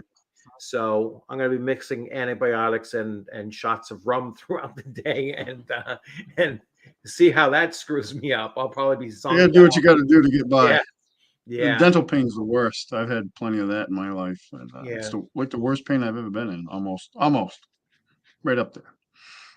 Yeah. Yeah, I'm in the same boat. I'm actually running a 5e game tonight. That is a campaign that I ran probably for 4 years, and we haven't played in quite a while, but we're trying to get it fired back up. And they're just so far into it. I would never switch it over to Castles and Crusades. I mean, they're like 9th level. We're already established. Is it my favorite system? No. Is the group that I play with awesome? Yeah. So I'm like, cool. Yeah. I mean, I wouldn't join another 5e game right now. I'm just kind of burn out on it a little bit. I do run it. This Friday I'm running. We're doing a West Marches campaign at my local game store. It's the first session of it, and we do it there. But it's fun there because it's a really great Right. environment. So I do enjoy, and you get to introduce a lot of new people to gaming, which is awesome. Cool. Yeah, I yeah, mean, it's gonna be busy.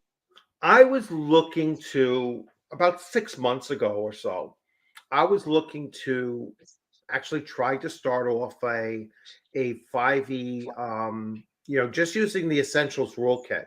I figured Yep. if I could run just from their very base and see how much I could get into it, and just run that portion of it. And once I started reading through the Icewind Spire, or whatever the hell that the thing was, and the milestone leveling and everything, I was like, Yeah. I can't run this. I says, I cannot run this game. Anytime that I've ever played 5e,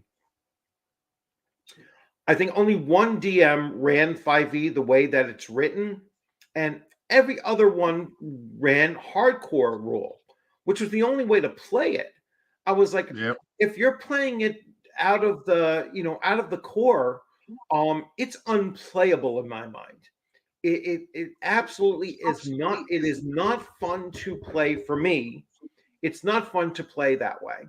There's too many. There's too many fail safes Yeah, well, for yeah, there's a lot of training wheels on it. successful, and even at low level, But I was having a hard time finding people willing to play it from first level. Like run a game at first level. Nobody wanted to run it at first level. They were all starting like level 5. Well, your character is freaking tough as shit at level 5. Yeah, that's it's why like, they do it. and that's why they do it. It's like, and just no, and just a lot of one shots. All they're looking to do is run one shots. I'm like, I have no intention of playing in this. Then Yeah, I mean they're fine for certain things, like we do them at the store, but for any campaign I've ever started, like that's going to be a real campaign, you start at level 1 and you work your way up. That's Yeah. how it works. I'm going to My guys definitely. tend to like that, actually. Yeah. I'm going to definitely look into this. Oh my God, is that going to drive him nuts? Oh, That is going to drive Scott nuts. So, Hollywood Reporter, Hasbro is selling off one E1 film company that just made the new D&D movie and the Woman King movie. Well, the Woman King movie was an absolute thematic disaster.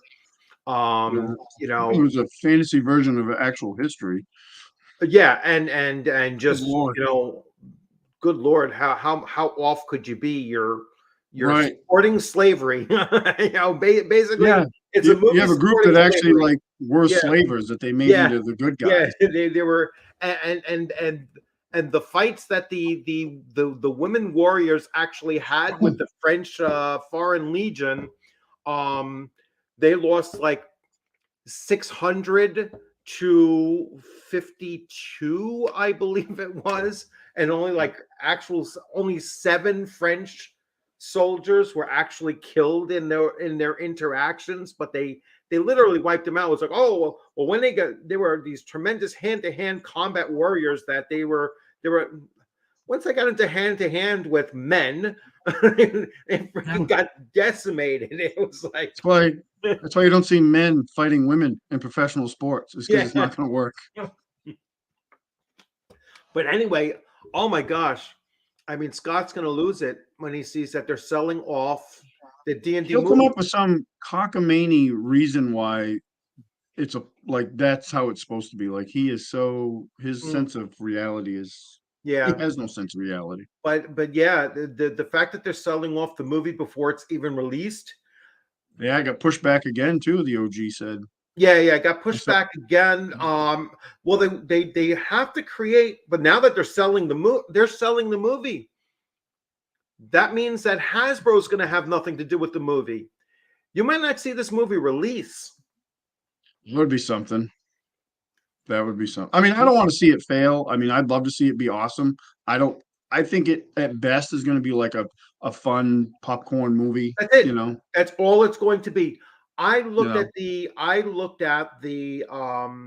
actors in that interview that they did, right? That very first interview.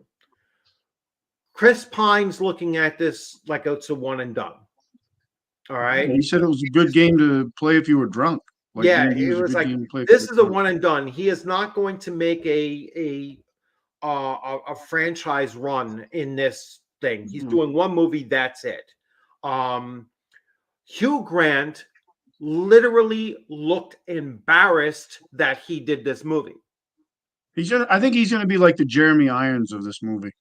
Yeah, it's like, way above, like way below his caliber of acting or what he's capable of doing. But I don't know if you saw the interview. I didn't see that one. When they interviewed the cast, I try to find the cast's interview promoting this movie. Hugh Grant came off like, holy shit, this is where my career has gone. That was his total attitude. The mighty has fallen.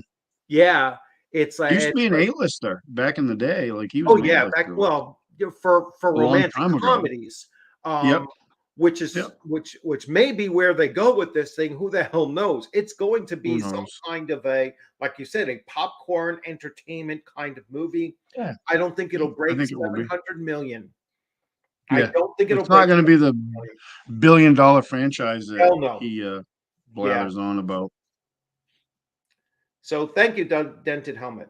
Yeah, I mean, I think that you can, as players, play at your table in your character, break from your character to have a little bit of at table banter with the other players at the table or with the DM, then re-engage in your, what's going on with the characters again, without any loss of immersion. It's just like flicking a switch. It's like, all right, let's get back to the game again.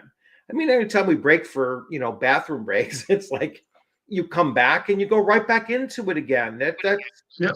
It's Yeah. not breaking the immersion. You should be able to compartmentalize your conversations at the table of, this is the game, this is the conversations we're having outside. Or like I said, when you take bathroom breaks, it's like, all right, we're taking a bathroom break.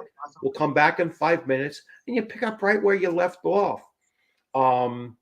It does not have to be this cinematic, flow of an experience. So, there I disagree with Shoner on that, and I was vocal about it too. So, I think it all falls back to the style of your group and table, what they like, And yeah. I don't. I mean, I'm not to the extent he is, but I like the less distraction, the better, because it helps keep me in it. And then, but there's things that come up, and you just laugh about it. Like somebody has really bad luck, and then a couple of jokes get made, and whatever, it happens, and it's part of the fun.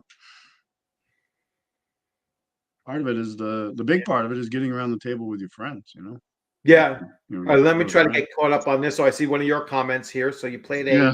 a half-orc cleric that doled out healing on how brave the wounded character was. Again, that's awesome. I mean, it really Yeah, is. we had a couple players in that group that were kind of cowardly, so I'd be Yeah. like, "No, you're not getting healed.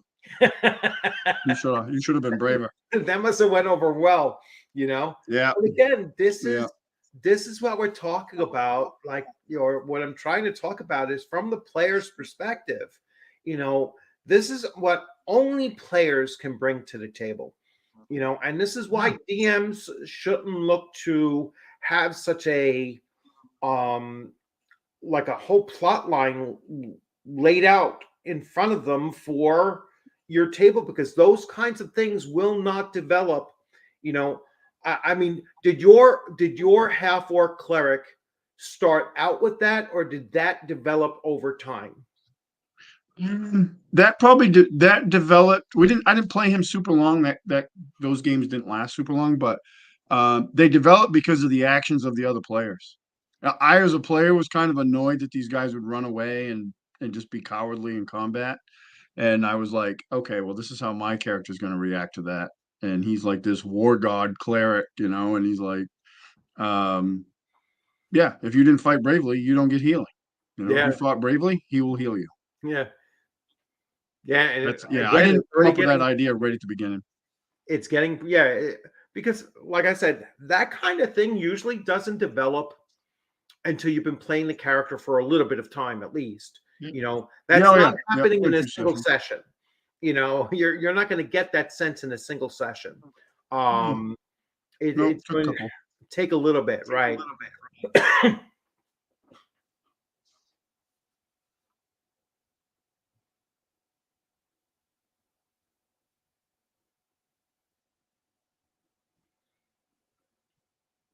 Yeah, I don't see. So I don't believe in mixing genres. If there's a World War II role playing game out there, or a modern warfare game out there, I would do that instead of mixing with 5e. I just don't like 5e. 5e is not the best system for everything. Yeah. It's good at fantasy Avengers style D&D. It's awesome at it. Yeah. It does a really good job. But that's not the only style. Okay. That's funny that geez, they sold that company off. Yeah, I gotta double check. I gotta look Yeah, into to that. dig That's into gonna be that. hilarious. It Um, is. I'm sure the OGGM will come out with that. Oh They my need God, yeah. news. The Yeah. OG is going to have a great video on that. I can tell. Yeah, he will. So, He cracks me up. yeah, I'll actually have to send him a text to make sure he's aware of it. Ducato and his shelf. How Oh yeah, could you see yeah. his miniature shelf behind him? Yeah, That's one of them. yeah. There's a few on there. I got one over there. And Let me try to got get more than caught up. I'm got them sorry. everywhere. Sorry.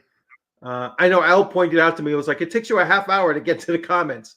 Let's bring up one of his comments. It says, Cal, I mean, you assign minis for each person on the stream of the photo shots. All right. Yeah, this is what happens.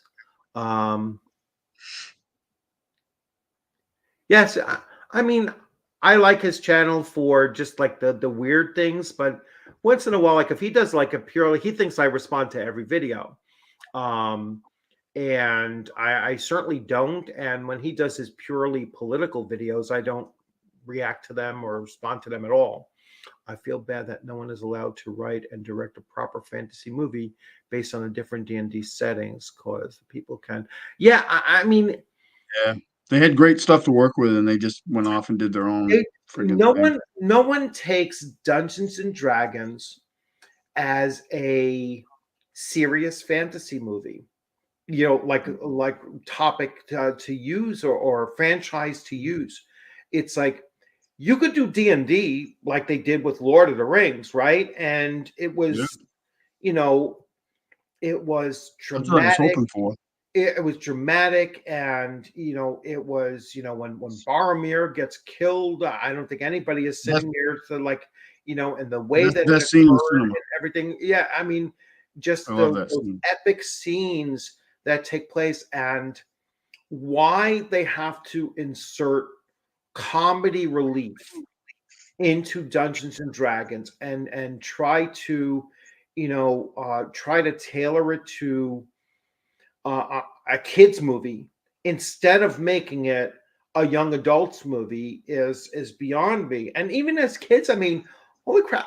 I mean, I guess the generation is so much different because It is. we always played. I started playing Dungeons and Dragons when I was 10 or 11 years old, and it was always freaking serious. It was never, it was never. We dealt with, it was darker than what they would consider, like they don't think that 11, 12, year olds have a dark sense of humor or a dark, you know I uh, don't know too many of them.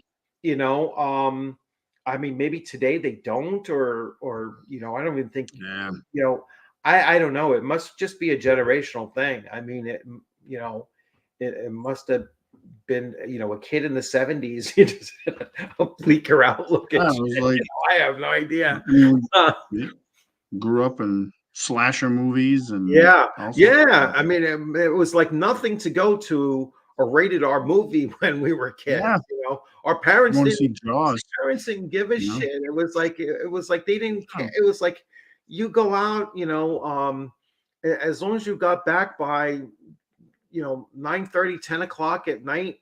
Didn't yeah, matter what you were doing. We could have been, oh yeah, I was at my friend Eddie's house. We were shooting pellet guns at each other. Okay, as long as you don't lose an eye. yeah, You know what I'm saying? yeah. They didn't care. It's like as long as they didn't get too injured and they had to make a trip to the hospital, they didn't care what we did. And now they're so they shelter them, try to shelter them from everything, and they grow up Yeah, weak. he will Bruce be Payne. Who's Bruce Bruce Payne. Payne? Is that like Major Payne from Oh, that? I don't know. From I'm gonna have to Google Yeah, that too. I don't know who that is. um, I'm horrible with names, so it's yeah. Yes, and yes. All right, let's try to get caught up. Now you're supposed to RP like you have Cultra split personality.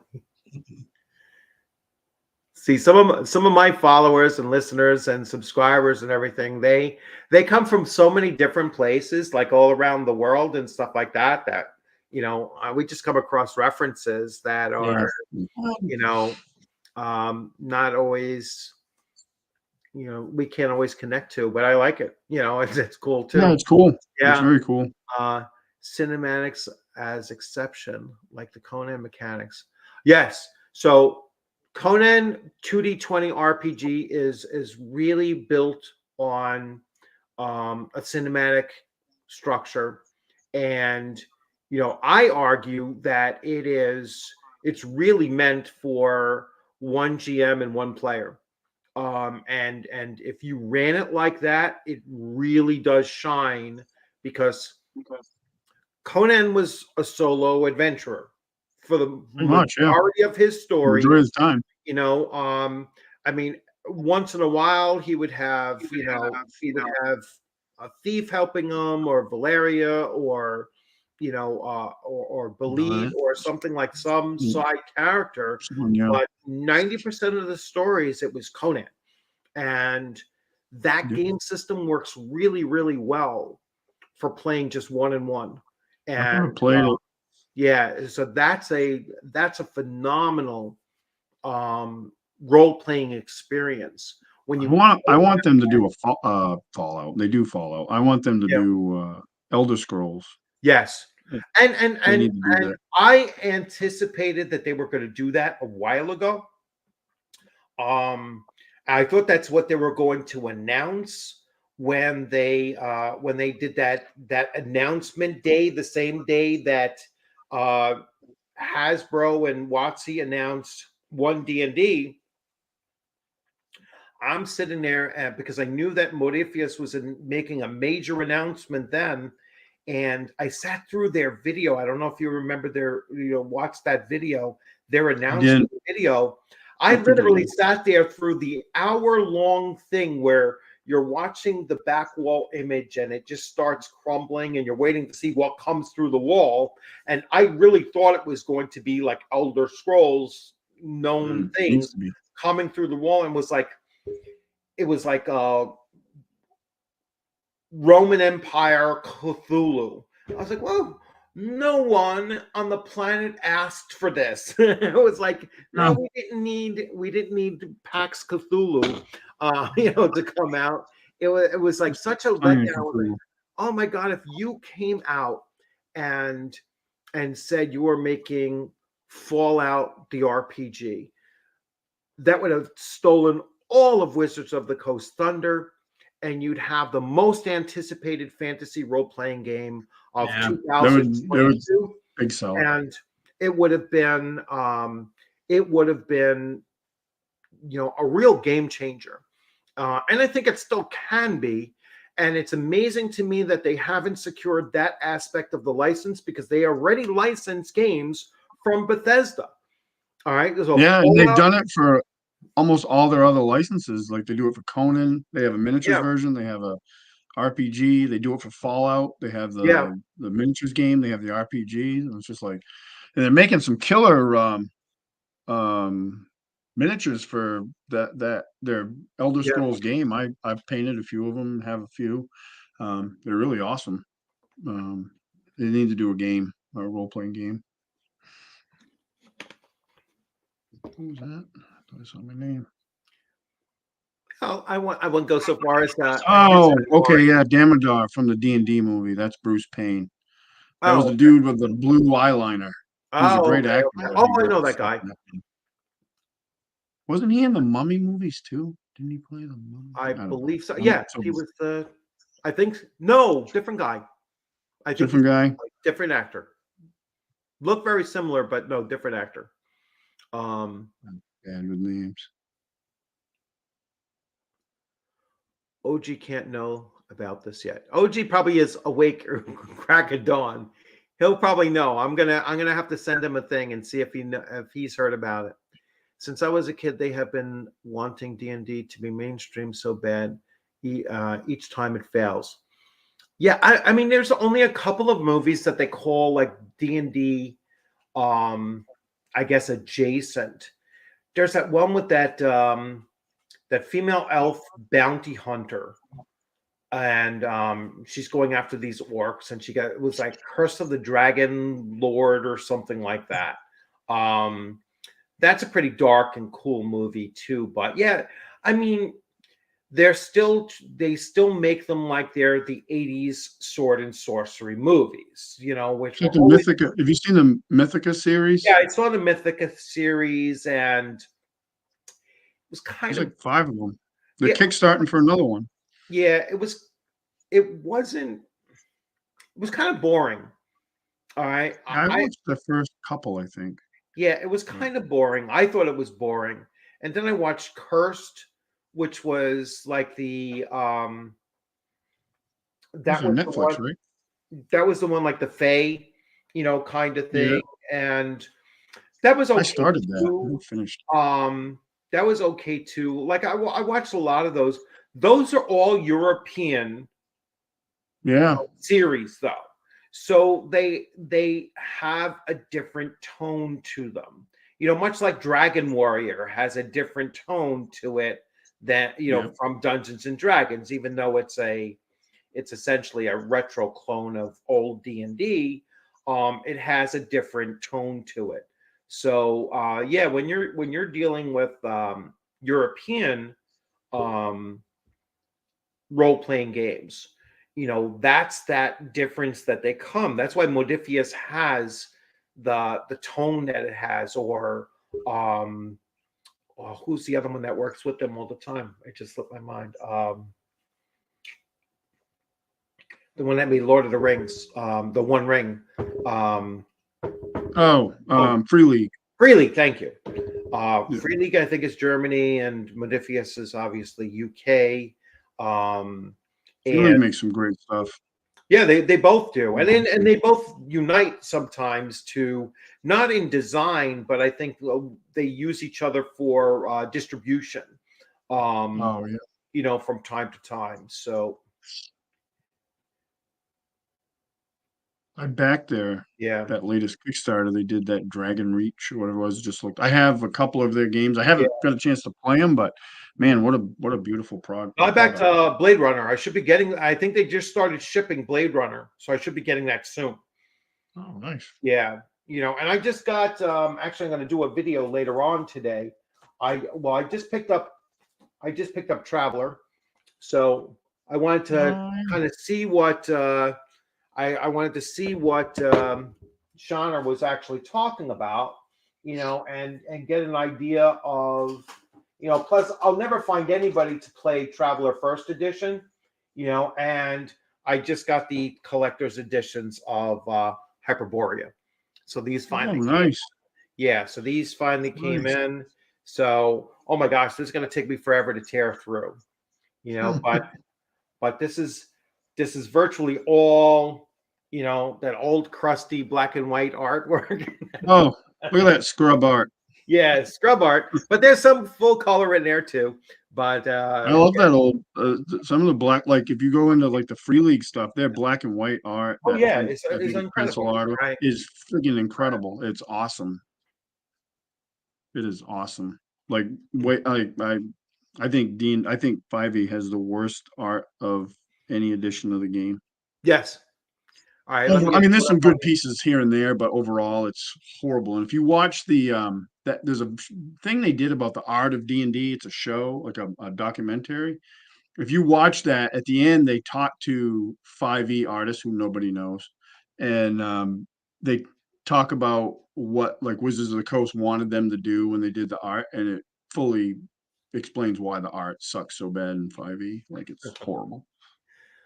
It does So nothing to yeah, invoke adventure. Thurston Howell. Yes. Um, yeah, it was. That's awesome. I had a crazy childhood. I really did. I mean, Oh hell yeah. uh, Same. it's probably why I ended up going into the army too. It was like it just was Yep. destined that. Yeah, we used to, we literally shot up my friend Eddie's house with pellets. It was a rental, so he didn't care. His mother was like always working, father non-existent, And I'll never forget the one time. One time the door was open a crack, like maybe an inch, and he shot me from. Now he's using a 10-pump Crossman, so he shot me from like across the apartment, and he was shooting over the counter of the thing, and it came straight through the 1-inch crack, hit me right here, like an inch below my eye, through blood. And I sat there, and two thoughts went through my mind. The first one was, what an incredible shot. Yeah. The second one was like, shot. I was like, holy shit, an inch above, and I would have lost my eye. Yep. And that's now, that was like the first dawning of adult thought process that I probably had at around like 12 years old. And then that's Catalyst. I'm not going to do this anymore. Yeah, this might not be a good idea. Yeah, this might not be a very good idea. But riding the dirt bike through the farmer's yard, and when he shot at me with a shotgun, and I still have the scar to this day. There's like a straight line where it tore through one of the pellets, tore through there, and my only thought was, if I tell my mother, I'm going to lose my dirt bike. All right, which was a Yamaha 100, and I was like, I'm going to 125, Yamaha 125, and I was like, I'm going to lose my dirt bike, and that's going to be. So I just said I fell off my bike, and that's why it got caught, and didn't mention it. I did the same thing with a mini bike. I crashed into a bird bath on my mini bike, tore up my ankle. Didn't tell anybody about it, and we were walking in like a Kmart or something, or maybe even a Woolworth. It might have been Woolworth. Woolworth. And I finally just broke down in tears because I couldn't walk anymore. I was trying to hide it the whole time, and my mother was like, "What the hell's wrong with you?" And I was like, I crashed the moped into a bird bath, and I hurt and she had to bring me to the hospital, and my ankle was all, like, the ligaments and everything were all messed up. And like I said, I did so much crazy shit from, my mother had this mailbox with pretty birds on it, everything like that. My older brother and I threw an M80 in there and blew the whole like, just exploded. I mean, it was unbelievable. The thing just blew up, like, right in front of her too. She was like, "Hey, Mom, check this out." And she's there looking, "What are you guys up to?" And all of a sudden her mailbox just blows up. And we're like, holy cow. It was like, we didn't expect that to happen. It was funny as crap. We ended up having to replace the box and the pole that it was on. We had to do the whole thing. But we did crazy stuff when I was a kid. I mean, that was, growing up, and that would have been like 70, 78 or 79. I mean, that's when I was. Parents were just different then, they. Oh yeah, for sure. For sure. Like someone said above, as long as you got home before the street lights came on, you were good. The only rule we had was if I wasn't coming home, I just had to call. That was it. Just call. It was no big deal. Like, hey, I'm going to stay over here. Okay. It's very, very free. It was nice. Let's see. All right, so let's see. Let me get caught up with some of these here. Kiefer Sutherland is Raceland in Dragonlance movie, and Xena is Gold Moon. All right. Yeah, that's in the animated movie, which is awful. Yeah, I've never seen the animated. I think I've seen part of it, and I like Dragonlance, but I didn't like that. All right, let me try to get caught up. And I'll also say hello to some people. Hey, Hell sent. The art echoes the spirit of Grey Goo. Yes. Yeah, it's lifeless art. I don't care it's full color. It has no vibrancy. It has no life to it. It's very, very terrible art in 5e. Some of the look at all the stuff they've put out for the Dragonlance promos. It's awful. Oh yeah, it's all terrible. It is sucks. The only good thing they have is that Lord Soth cover, and it's not enough to make me want to buy the book, but that cover is pretty cool. But the Yeah, rest of it is horrible, and they yeah, didn't. I already can tell, like if you know like 5 things about Dragonlance, you look at that art, you're like, okay, the people that did this art don't know any of those things. Like they don't, it, like it's like you got a woman running around in the Solomonic Knight armor. Like no, they're not allowed in the order.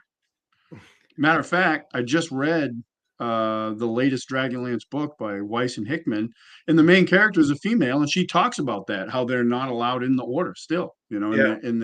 their books. Well, But of course, that's why Weiss they and Hickman weren't had the consulted. lawsuit. And Oh yeah, from what lawsuit I tried to screw understand, them. this is how it worked out. Hickman and Weiss wrote the first two novels already, and it was in the third novel that they kept on trying to send back. Watsy kept on trying to send back because I Big don't think rewrites.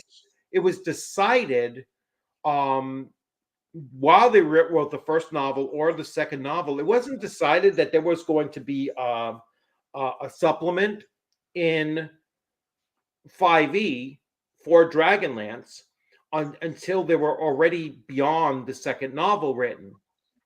And so they were trying to make them make changes because it's not, you have to remember Hickman and Weiss are, or certainly Hickman, he's a Mormon. He's going to have that Christian epic imagery taking place in the story. And, obviously Wizards of the Coast is not looking to push that kind of an idea, so They it, would never publish the original Dragonlance novels, no, not the way they were written, because there was a lot of racism, not as far as like they think of racism, but like there was a lot of like racism in the book as far as like prejudice against certain characters, like Tanis Half-Elven suffered a lot of racism through the different elves because he wasn't liked by either race a lot of the time, and they would never publish those books, which is too bad. Yeah, that new products. Oh my gosh! As soon as I read the UA that they dropped like way back when about it, and I saw the changes that they made to the Kender where they're no longer thieves. They just magically produce stuff for a limited amount of time. And I was like, oh, this is yeah. garbage. I mean, that's stupid. It's so stupid. This is And garbage. then, the preview for the adventure preview is the first adventure is a fishing sim. All right, so you're playing Well, World that of sounds, Warcraft. The yeah, fishing, that sounds the fun. fishing of World of Warcraft I is want to go fishing. I'll go fishing. yeah. I don't play D&D to go fishing. Yeah. So let me get caught up here. Let's see. Earth is canon lore in D&D 5e. It's funny. Yeah, it's not. No, Seattle is canon lore, and Yeah, yeah, not the world, yeah, Seattle. yeah, not the world. Um,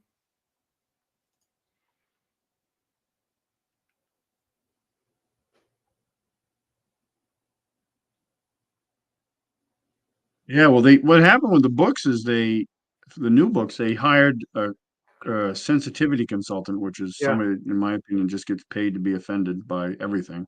right. And they started sending back like 80-page rewrites, and then that obviously wasn't going over well with the authors, and then they were like, well, we're just not going to approve any more drafts, Mm, which was essentially a breach of the contract that they had, right. because without approving drafts, you're not going to get books. So it was Yeah. like, they made whatever settlement they were, and now the books are coming. But then the first one wasn't bad. It was all right.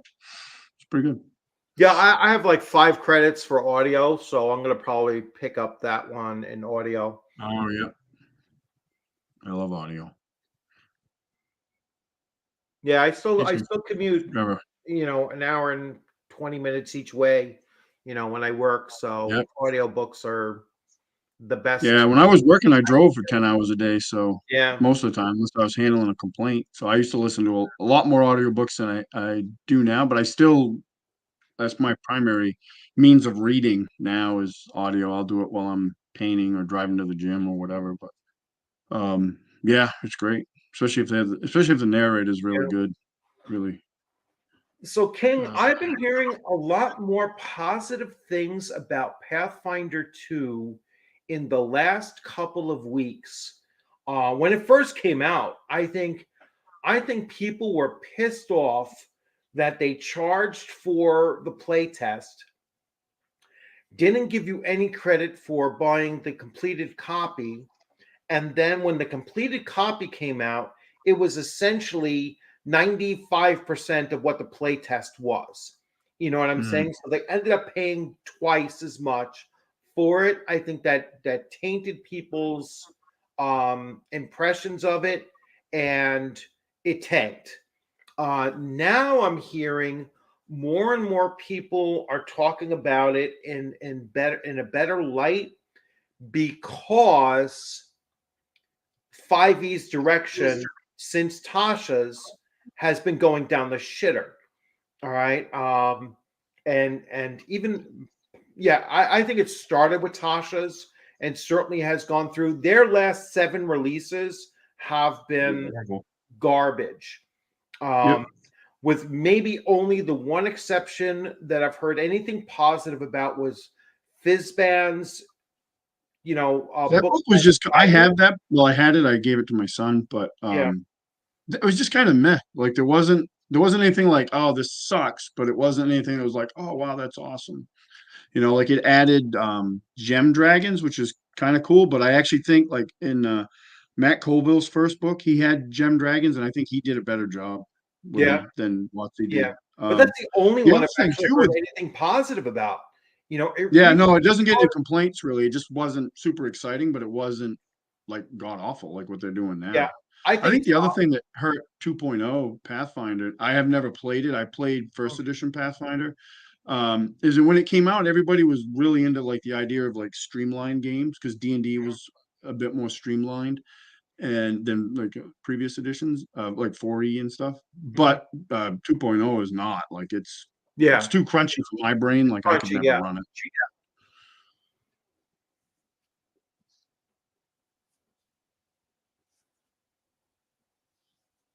Oh, good Lord. Really? So they're shutting it down because DM Steve from Asian Represents, which are garbage human beings, got upset. Mods wouldn't let him discuss racism. We're not there to. Good. They should have just banned him from it and let it go. Booted his ass. Yeah. Just let him. Yeah, that's Asian Represents is the Daniel Kwan and the ones that the guys the podcasters that didn't bother reading Oriental Adventures, but then attacked it. And they were the direct response for the disclaimer to be put on all TSR legacy products. And that's, so those guys are garbage human beings, not true Asians. They're Canadians. And, it's just nobody wants to talk about. What's funny is like that stuff's been around forever. Like, and there was no complaints about it until this generation of gamers. And I'm not saying they're all bad, because I played with a bunch of them, and some of them are normal people that just want to play D&D and have fun, and that's what you want.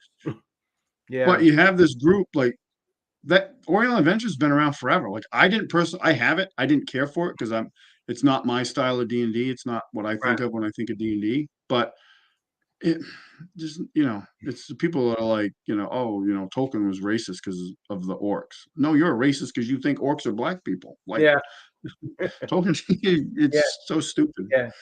So stupid. It's this generation though. It's not the games. Like orcs games for we've black always people said no African American person ever. Never. And the other thing that gets me too is and I see people that I actually I'll follow, I watch them on YouTube, and they do good stuff, but they've bought into this like racism against a fictional race is real world racism.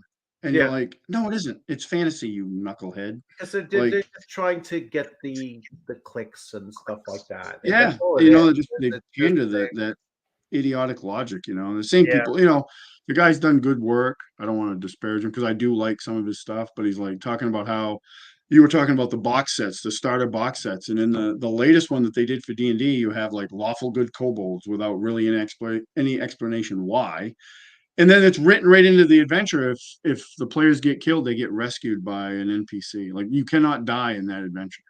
And I'm like, and he's like, well, that's a better way to, start people than like Lost Mines of Fandevil. Lost Mines of Fandevil, I've played it. It's actually a really good adventure. It's probably one of the best ones Watsy's done. And yeah, you can die in it. Then that's reality. Get over it. Suck it up. I'm sending OGGM a quick text on Yeah, Discord. he's gonna get on that. Have you heard? Have you heard I Watsy? can't wait. Oh no, it's not Watsy, it's Hasbro. Hasbro? Yeah. Hasbro sold Well, Watsy's not doing all that great for Hasbro of late. So company that made D and D. I think the combination of poor products and the glut of D&D is finally catching up with them a little bit. Well, what killed them was what killed them with the Magic the Gathering was the fake card fiasco. I don't play any of that, so I don't follow it. But I did look, like, after watching a couple of Garaby's videos. I actually went to the video that he did, some video about wanting this guy to apologize to Wizards of the Coast. I'm like, I gotta watch that video. Listen, and I watched it, and everybody's like, yeah, that guy's spot on with what he's saying. So usually if Garaby's against it, it's probably 100% correct what the person was doing. Proxy cards are fake cards. As soon as those cards, which they called proxy cards, were ruled as to be unofficial and cannot be used in tournament play, that made them fake cards. And it was a direct violation of the social contract when they made those cards originally, especially that Black Lotus card, that we will never reprint these exclusive cards again. All right, they violated that, and then they put them into a 4-card pack that sells for $999, so $1,000 for a 4-card pack for the chance of getting one of those cards. It's like, are you kidding me? It's like, it's no one's going to buy them. All right, and when they, especially since they've already been ruled to be unofficial, you can't use them in tournament play, so nobody's going to buy that. And then it's like when they talk about these $400 or $500 figures. Now you have figures behind you, right? And you probably spent $400 or $500 for a complete set, like a total 40K army or something like that. I have a ton of money in miniatures, tons, more than I care to think about at times. But are you going to buy a miniature that's $400 for one? That's like a statue, right? So you're buying a. Yeah, I mean, I have spent money on some miniatures. Like, I think the most expensive miniature I've ever bought was like $350, but it is literally a statue too. Like, it's just scale like Cthulhu. Yeah, it's like the Balrog. It's like the Balrog statue I got for Sword Coast Legends online. Yeah, you know what I'm saying. Right over there. Yeah, Belagos, whatever his name is. Yeah. So, but even that was 150. That was 150 for that box set. You know, I was like, well, what a steal in comparison. Unfortunately, I had a worker who knocked the thing off my shelf and it broke one of his wings, but I patched it up as much as I could. So, yeah. He I have 2 models that were one of the spikes off of his wing. But that's it. That's the only part of it that broke. I bought it with the intention of using it in a game, and then I got it and realized how heavy it was. Yeah, it's big. I'm like, I don't think I could. If I did, it's just going to sit in the middle of the battle mat and just maybe turn. Because I'm not going to keep picking him up and putting him, because one, I don't want to break him. So, and I did, I think during COVID, when the government was giving away all their monopoly money, I ended up buying through my game shop. I'm friends with the owner, so I got the life-size Paizo Goblin, So I have this Yeah. goblin that sits on my downstairs gaming table. That's true to life. It's a Paizo goblin, so it's pretty neat. If anyone But else wants to jump in on the conversation, we're kind of going off on tangents and stuff, but we are talking about players' perspective in G. So, what are some of your nightmare stories? What are some of your really positive experiences? Or we could just keep on free chatting like we are at this point. I'm pretty lucky with that regard. As a player, like for the longest time, I wasn't a player. I was always a DM, but probably in the last 4 or 5, 6 years, I've been able to play a lot more. And we have in our group, we have 3, 4 DMs, including myself, and everybody's great. Like, they run different style games, and they're all very good at those games, and they all run styles that the entire group enjoys. So it's yeah, I've been very lucky that I haven't had nightmare players or nightmare DMs. Mm. Very lucky. I've had really good players. Like some I've done in my last campaign, I had one of my players. I mean, his character, like his background was one of the arcs of the campaign, and it was a 7-year campaign. And there was times where like he lost control of his character because of what was going on, and a lot of guys might balk at that, but he kind of dove right into it and was like, okay, this is what's happening. And I'd let him play it, but I'm like, this is what your guy's going to kind of do. And he embraced it. He was really good that way. Like I threw a lot of awful stuff at him over that campaign, and he was like, all right, that's it, let's go, saddle up. He was good. I'm lucky that way. Yeah, like I said much earlier, my only recent really bad experience as a player was that I lost control of my character during a convention session. So it was a 3-hour session, and on 2 separate occasions, I lost control of my character for 45 minutes each time. So, and it wasn't just myself; it was, I think we were 7 players at the table, and 3 of us lost control of our characters at least once for 45 minutes, and myself and one other person twice for a total of 90 minutes. So for 90 minutes, we were sitting there overall, and one was near the tail end of the adventure as well, of the session time. And we're sitting there, we're like, I really should have said something like, dude, what are you doing? Right. This is just not great. This is not the way you run a game. Not in an in-person convention setting. Right. Yeah. Like, I mean, I wonder how he would have reacted if I said, hey, listen, if this is going to take much longer, I'm just going to go next door, get a cup of coffee. I'll be back in 45 minutes. That would have been a better use of my time than just sitting there, because it was not fun. And it was just when it came time to, because there was the online component of the convention as well, where you could rate your experiences, and I just left them no rating at all. I was like, I'm not going to go in there and trash the guy, but it was horrible, and I gave a glowing, for the other individual, Right. and it was just bad. I mean, I was like, wow. And now I know if I'm ever going to run a game at a convention, that was certainly a what not to do. Yeah, you take that and make it a learning experience and be like, okay, Yeah. now I know that's not a good idea to But it make also sure made that me decide, you know what, I'm not going to run a game at Rising Phoenix coming up in April. I want to just go as a player again and just experience as many game sessions as I can, unless they're going to do some kind of a special, you get a different t-shirt for running a game, then I'm not going to run any games.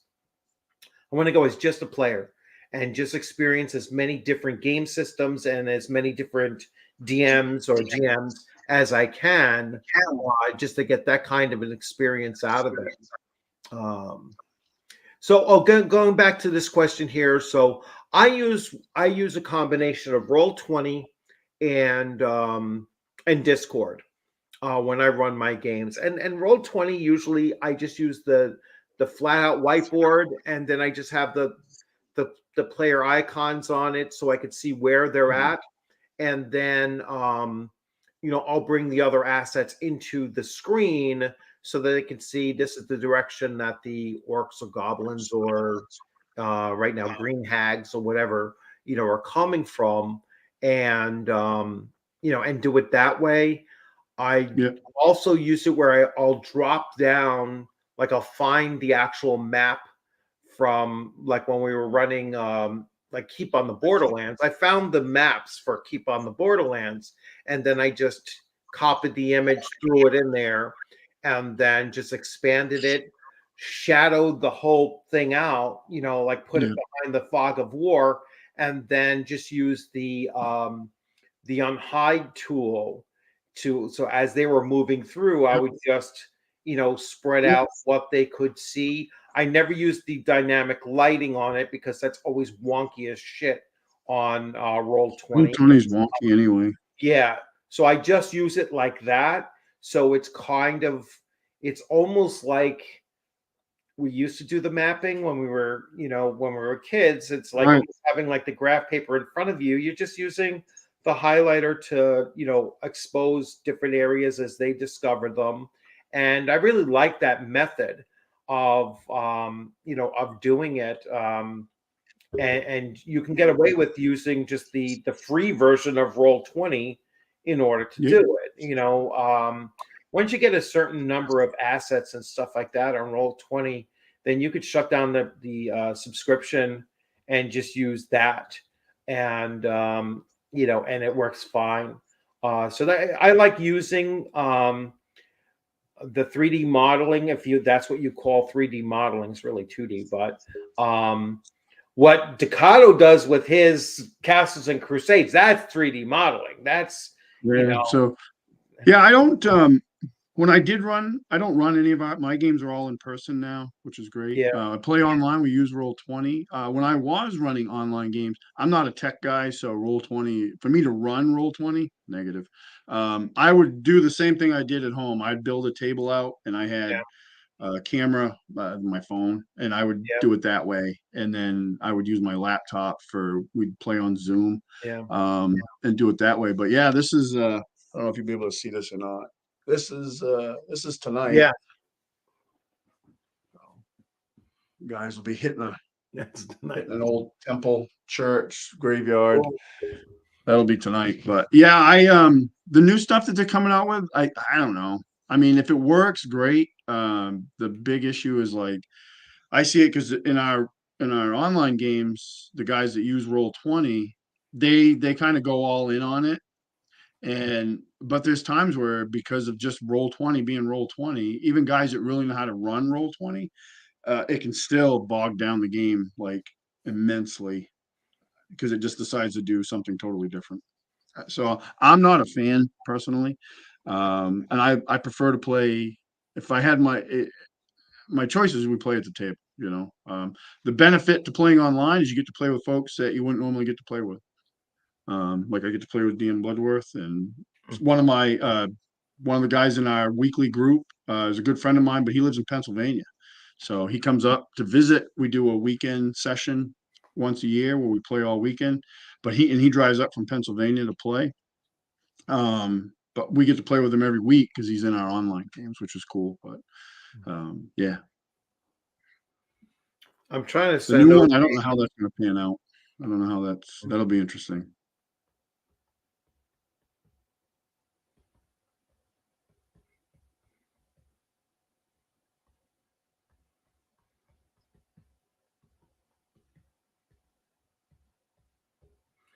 I'm just sending OGGM one on Twitter.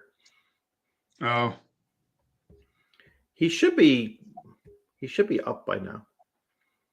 Maybe he'll pop in.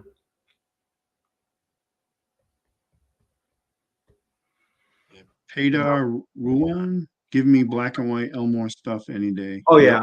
Let me get back to these comments, and hopefully, most positive experience as a player: 5e level 1 character, basic axe, one other teammate, and the goddess of luck on my side, beating a troll. Wow, that's pretty.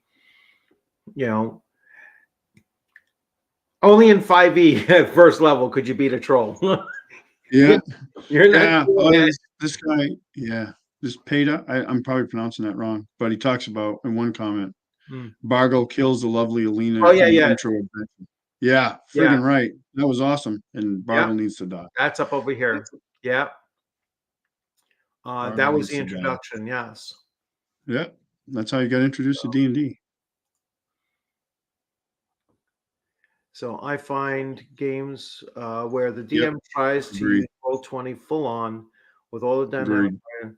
to find the tech gets in the way of the immersion. Yeah, it doesn't work all the time. It's so hard to and then the map has to be really set up for dynamic lighting, because to take your own map and to convert it to dynamic is tedious. Um, you know, do I like it when it's all working great? Yes, but it's often not working great. Yeah. And it's there's too many complications with layers and well, shit, I didn't put this on the right layer, and now I have to click on the thing and edit the layer that it's on. It's just, I like using just the whiteboard and then just dropping assets onto it and not worrying about all of the bells and whistles about it. And just this way, the player characters know the players know where their characters are in relation to each other. They know where where the monsters are coming from. It automatically has the hex or the squares already on there, and it's very, very simple for them to use. And it really is just a substitute for being in person and using graph paper. And that's all that I really use it for. Too many toys. We didn't sit at a table and use one. We just sat and recliners to play. Yeah, when I was a kid, we just used, pencils, one of those erasers that those square erasers that used to fall apart if you rubbed them too much, and Mhm. graph paper, and that was it. And we each had a set of those Ralph Partha adventure lead figures, and that's all that we Yeah, used. I still got some of those kicking around. I didn't do this stuff though when I was a kid. I mean, a lot of it wasn't available, but Yeah, getting into like miniatures and terrain like I have, that really came about because of my son. Um, I introduced him to gaming. He was probably 8 or 9. We started playing, and he was a video game kid, and I wanted to make it as immersive as possible for him. So we really dove into like role playing, which he's one of the best guys at my table. He's 18 now, but he's one of yeah. the best guys at the table now. But he really liked the miniatures and terrain, so I started doing more and more of it. Now I've completely lost my mind with it, but Mm. I spend a ton of time doing it. But yeah, we never used it when we were a kid. We bought miniatures and used them occasionally, but we didn't have a lot of them. All right, so let's see. Yeah, I know, King, are you still in? I think King is in Denmark, or Norway. One of the two. Remind me, King. I forget which country you're in. Let's see. First edition game at Gen Con, I rolled bad initiative. Everyone rushed by me to attack Fire Island. I couldn't squeeze in to attack with my firebrand. 45 minutes watching other people playing. All right. Yeah, anytime that you're just sitting there and you can't play when you want to play, that's pretty brutal. That's why I changed things, like I said, when the paladin and my AD&D got taken over, I let him yes, initially I rolled it that he was going to be affected for 10 rounds, but I let him roll a saving throw. After like the first couple rounds, now you can try to break it and so on. So he just kept on rolling bad, and the one time he lasted the whole 10 rounds of being under fear, and he ended up being half a mile away. Once he got outside, it became it became 10 yards, per movement, so he was literally like a half a mile away by the time that he was controlled. I grew up with Menster Red Box. Bless you. All right. Thank you. I mean, really lucked out with the rolls, game master, swinging, band roll. All right. Yeah, my play. You guys were having trouble rolling initiative too. Oh God, we're the worst initiative rollers ever. that was a disaster. I was like, holy cow. And in one case, in defensive initiative, there was the one combat that you guys were in, probably the last one that you were in, where it literally came down to the initiative roll, whether you were going to be group wiped or not. Yeah, because it didn't look good. It didn't look good, and that's all that they would have needed for there to be, like, if you did not win initiative, it was all downhill from there. I mean, you probably would have all died. And that's the one thing that I argued with my thing with Schoner, was that the initiative roll sometimes makes a big difference. And I know people are like, oh, that's letting the dice determine. Well, that's the game. I mean, the game has, that's what it's designed to do. The game has the, that variable, that's an uncontrolled variable that that does impact it. That's why it's called a game. Right.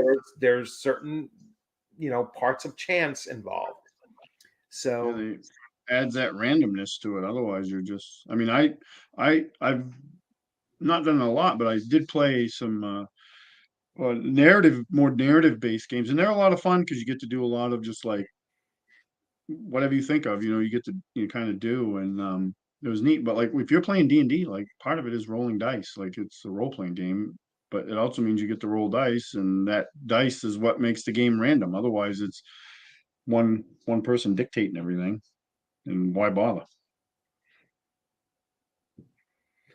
When the woke find out that D&D, yeah, but the woke didn't.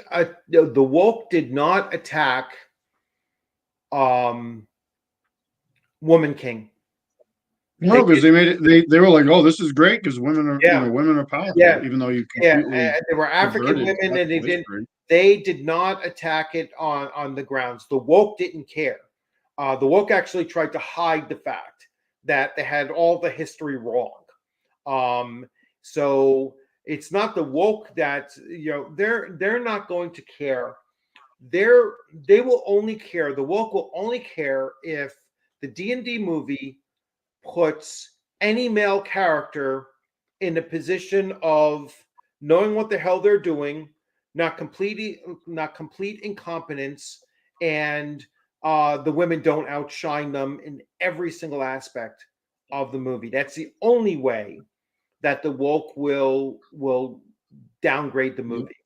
It will push the agenda, that is, or the message, as some say. If it doesn't push that message, then that's when the woke will attack it.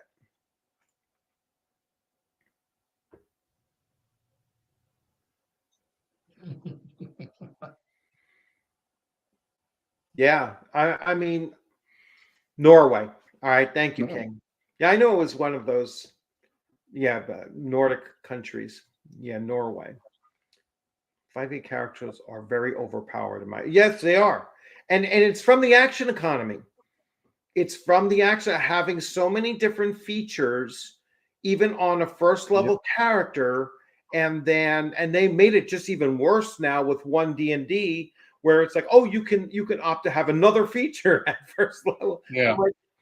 I'm like, that's even worse. And then being able to take any feature you wish, of course they're going to power game. They're going to grab every feature that stacks and gives them, ultimate power by the time they're third level instead of fifth.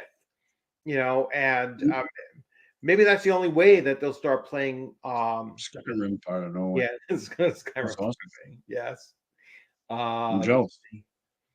Let's see. Rep, that's too far north from me. Yeah. And let's see.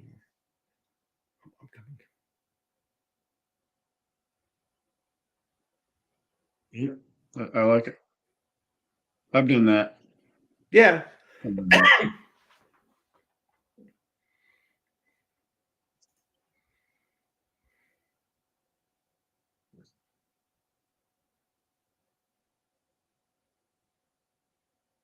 Yeah, I've heard that about I haven't seen the Wakanda Forever, um, but I've heard that complaint, like, from people of color too, that it made the men seem weak and useless. And there was one woman I was listening to, and she was like, they needed those men there, like they needed to be represented as well, not just Yeah. females. But Disney's all about female, like doing the Yes. female representation, Yeah. which I love female characters. There's been some awesome ones in history, Yeah. just that Disney isn't making any. I was shocked. I saw just the other day that they've canceled they were planning to do an all-female Pirates of the Caribbean movie Yeah. It got canceled. with Yeah. Mark. They got shit canned. I was amazed that they actually did that. Because they can't afford to. They can't afford to Huge take loss. losses because they've been decimated. Really, they've been decimated this last 6 months by DeSantis. DeSantis destroyed them. Pushing them. Good for Yeah, him. he absolutely destroyed them. It made it where no, now you have to pay taxes or you have to pay for Yeah, the they weren't even services that paying you're taxes. getting, It's crazy. and you're not going to get these breaks, that you were getting for 50 freaking years because of your stupidity, of trying to, a true backlash. Then on top of that, they're not filling their parks. Their parks are not making any money. They're trying to get people to stay in their hotels. They can't get people to stay in their hotels. They're giving, they're falling apart, and their movies are not doing well. No, because they're not good. Yeah, They're- I it's was like they're talking to my guys, and because we're all, big Marvel fans in the movies, and I'm like, I remember in the, back years ago, like they came out with a Marvel movie, like we were like, hey, we're there, like, and I have yeah, one friend now that's like that, like he still goes. I'm like, if it's not Spider-Man and Batman's not Marvel, but he's the best superhero in the world. But if it's not one of those, I'm probably not going to go rush to the theater because there's been so many disappointments that it's not worth spending the money. I'll watch it on streaming when it comes out and save myself a lot of aggravation. Yeah, I'm not even a Top Gun fan, and that was a like a good movie, like yeah. compared to what has been put out. I think I'm the only guy in the world that didn't like the first Top Gun.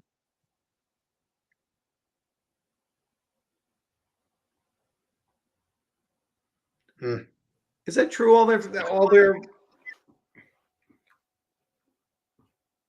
female character, all their characters in early movies were female? No, Like you look at oh, crap, Aladdin. That wasn't no, no, it was that male. guy was a male. I don't remember his name, but Um, Mickey Mouse wasn't a female. Like Fantasia or well, yeah, like Snow White, obviously, and um, I mean they did have some, obviously. yeah, yeah, they had some, but not. Yeah, I wouldn't Maleficent. say that all of them were. No, absolutely not all of them. Lion I think King. people are just getting Yeah, tired of yeah. instead of making good movies, they're making like political statements.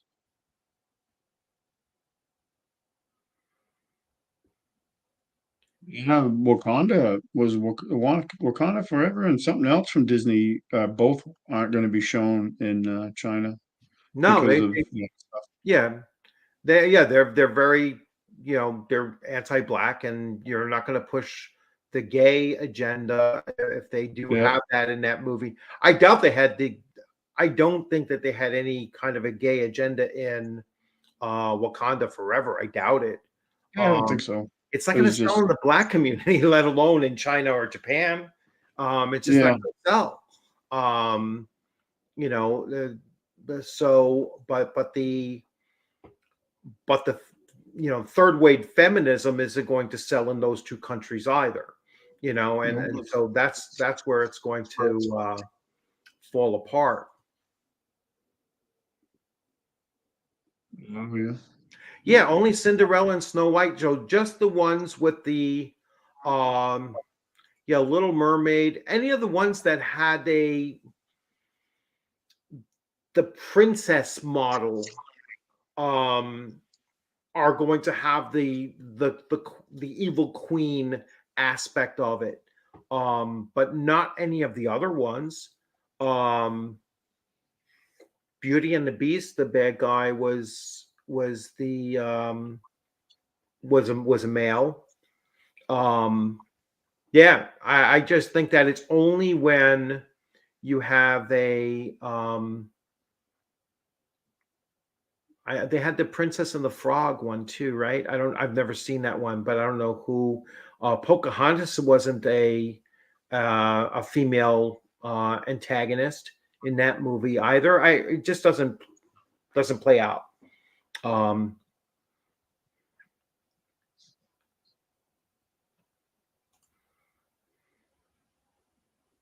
Yeah, Ursula.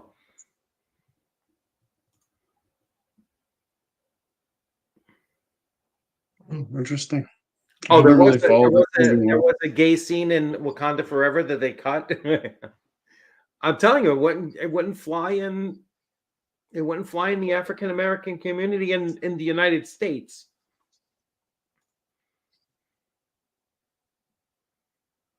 No, they're not doing trans stuff in China.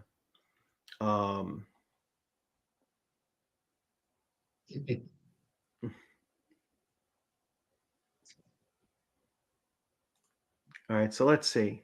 Evil Queen and Snow White, Mad Madam Mim, the Evil Stepmother and Cinderella, Cruella de Vil, Madame Medusa.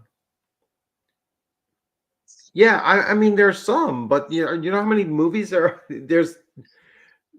There's got to be 70 Disney movies. You know what I'm saying? It's like I've never actually counted through them, and I wouldn't say that all, like even 35 of them, even 50% have female antagonists.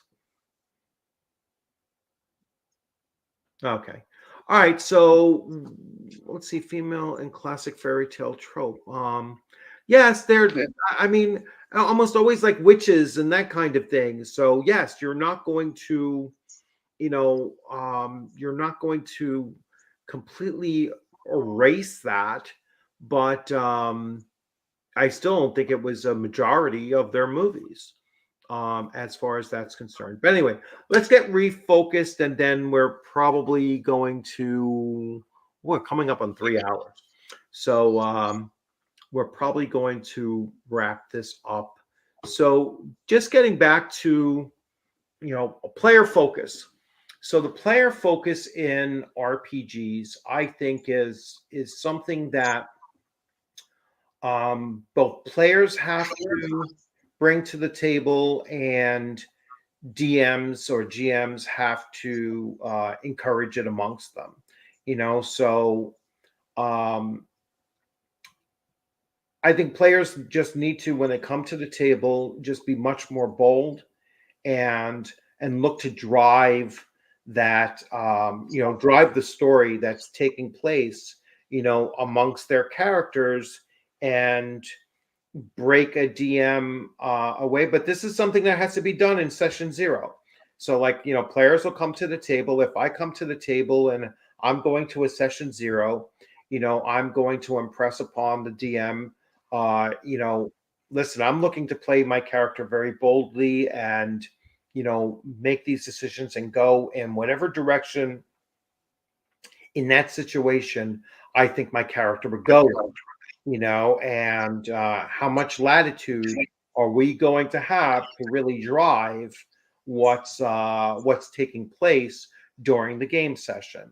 Do you have anything to add to that, Stan? Yeah, I think that's spot on. I'm like, just go and be open to stuff too. Like, especially if you're playing with a DM you played with before. Like, Mhm.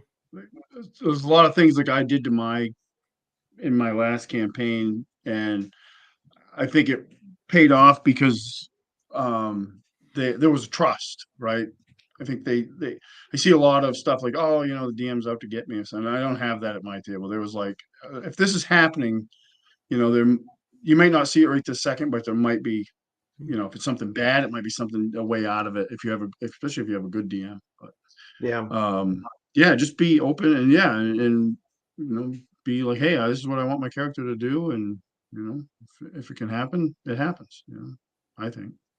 Yeah, and that's it. Yeah, yeah. As a player, you can't be you can't be quiet to, just let things happen at the table. You have to speak up. Like I said, my own experience, I should have spoken up and say, hey, you know what? This isn't, this isn't the best way to go. And I think, oftentimes we forget to, speak up when we see something going that's just, hey, I'm not having fun here, kind of Yeah, thing, that sucks. yeah, yeah, like, it's like, hey, do you think that's what I should have done? I should have said, do you think we can maybe come up with something to change this? And That's a good way to do it. ooh, I think I got a delivery. All right, I'm gonna shut this down really fast. Sorry about the, sorry about the, cutting it off that quick. Thanks for jumping in, Stan. Oh, Good to thanks for see having you. me. It was All fun. right, and everyone, thanks for joining. And like I said, I just got a delivery. I just heard the hydraulics let out, so I got to see what I'm getting delivered. All right, have a good one, Okay. everyone. See Take y'all.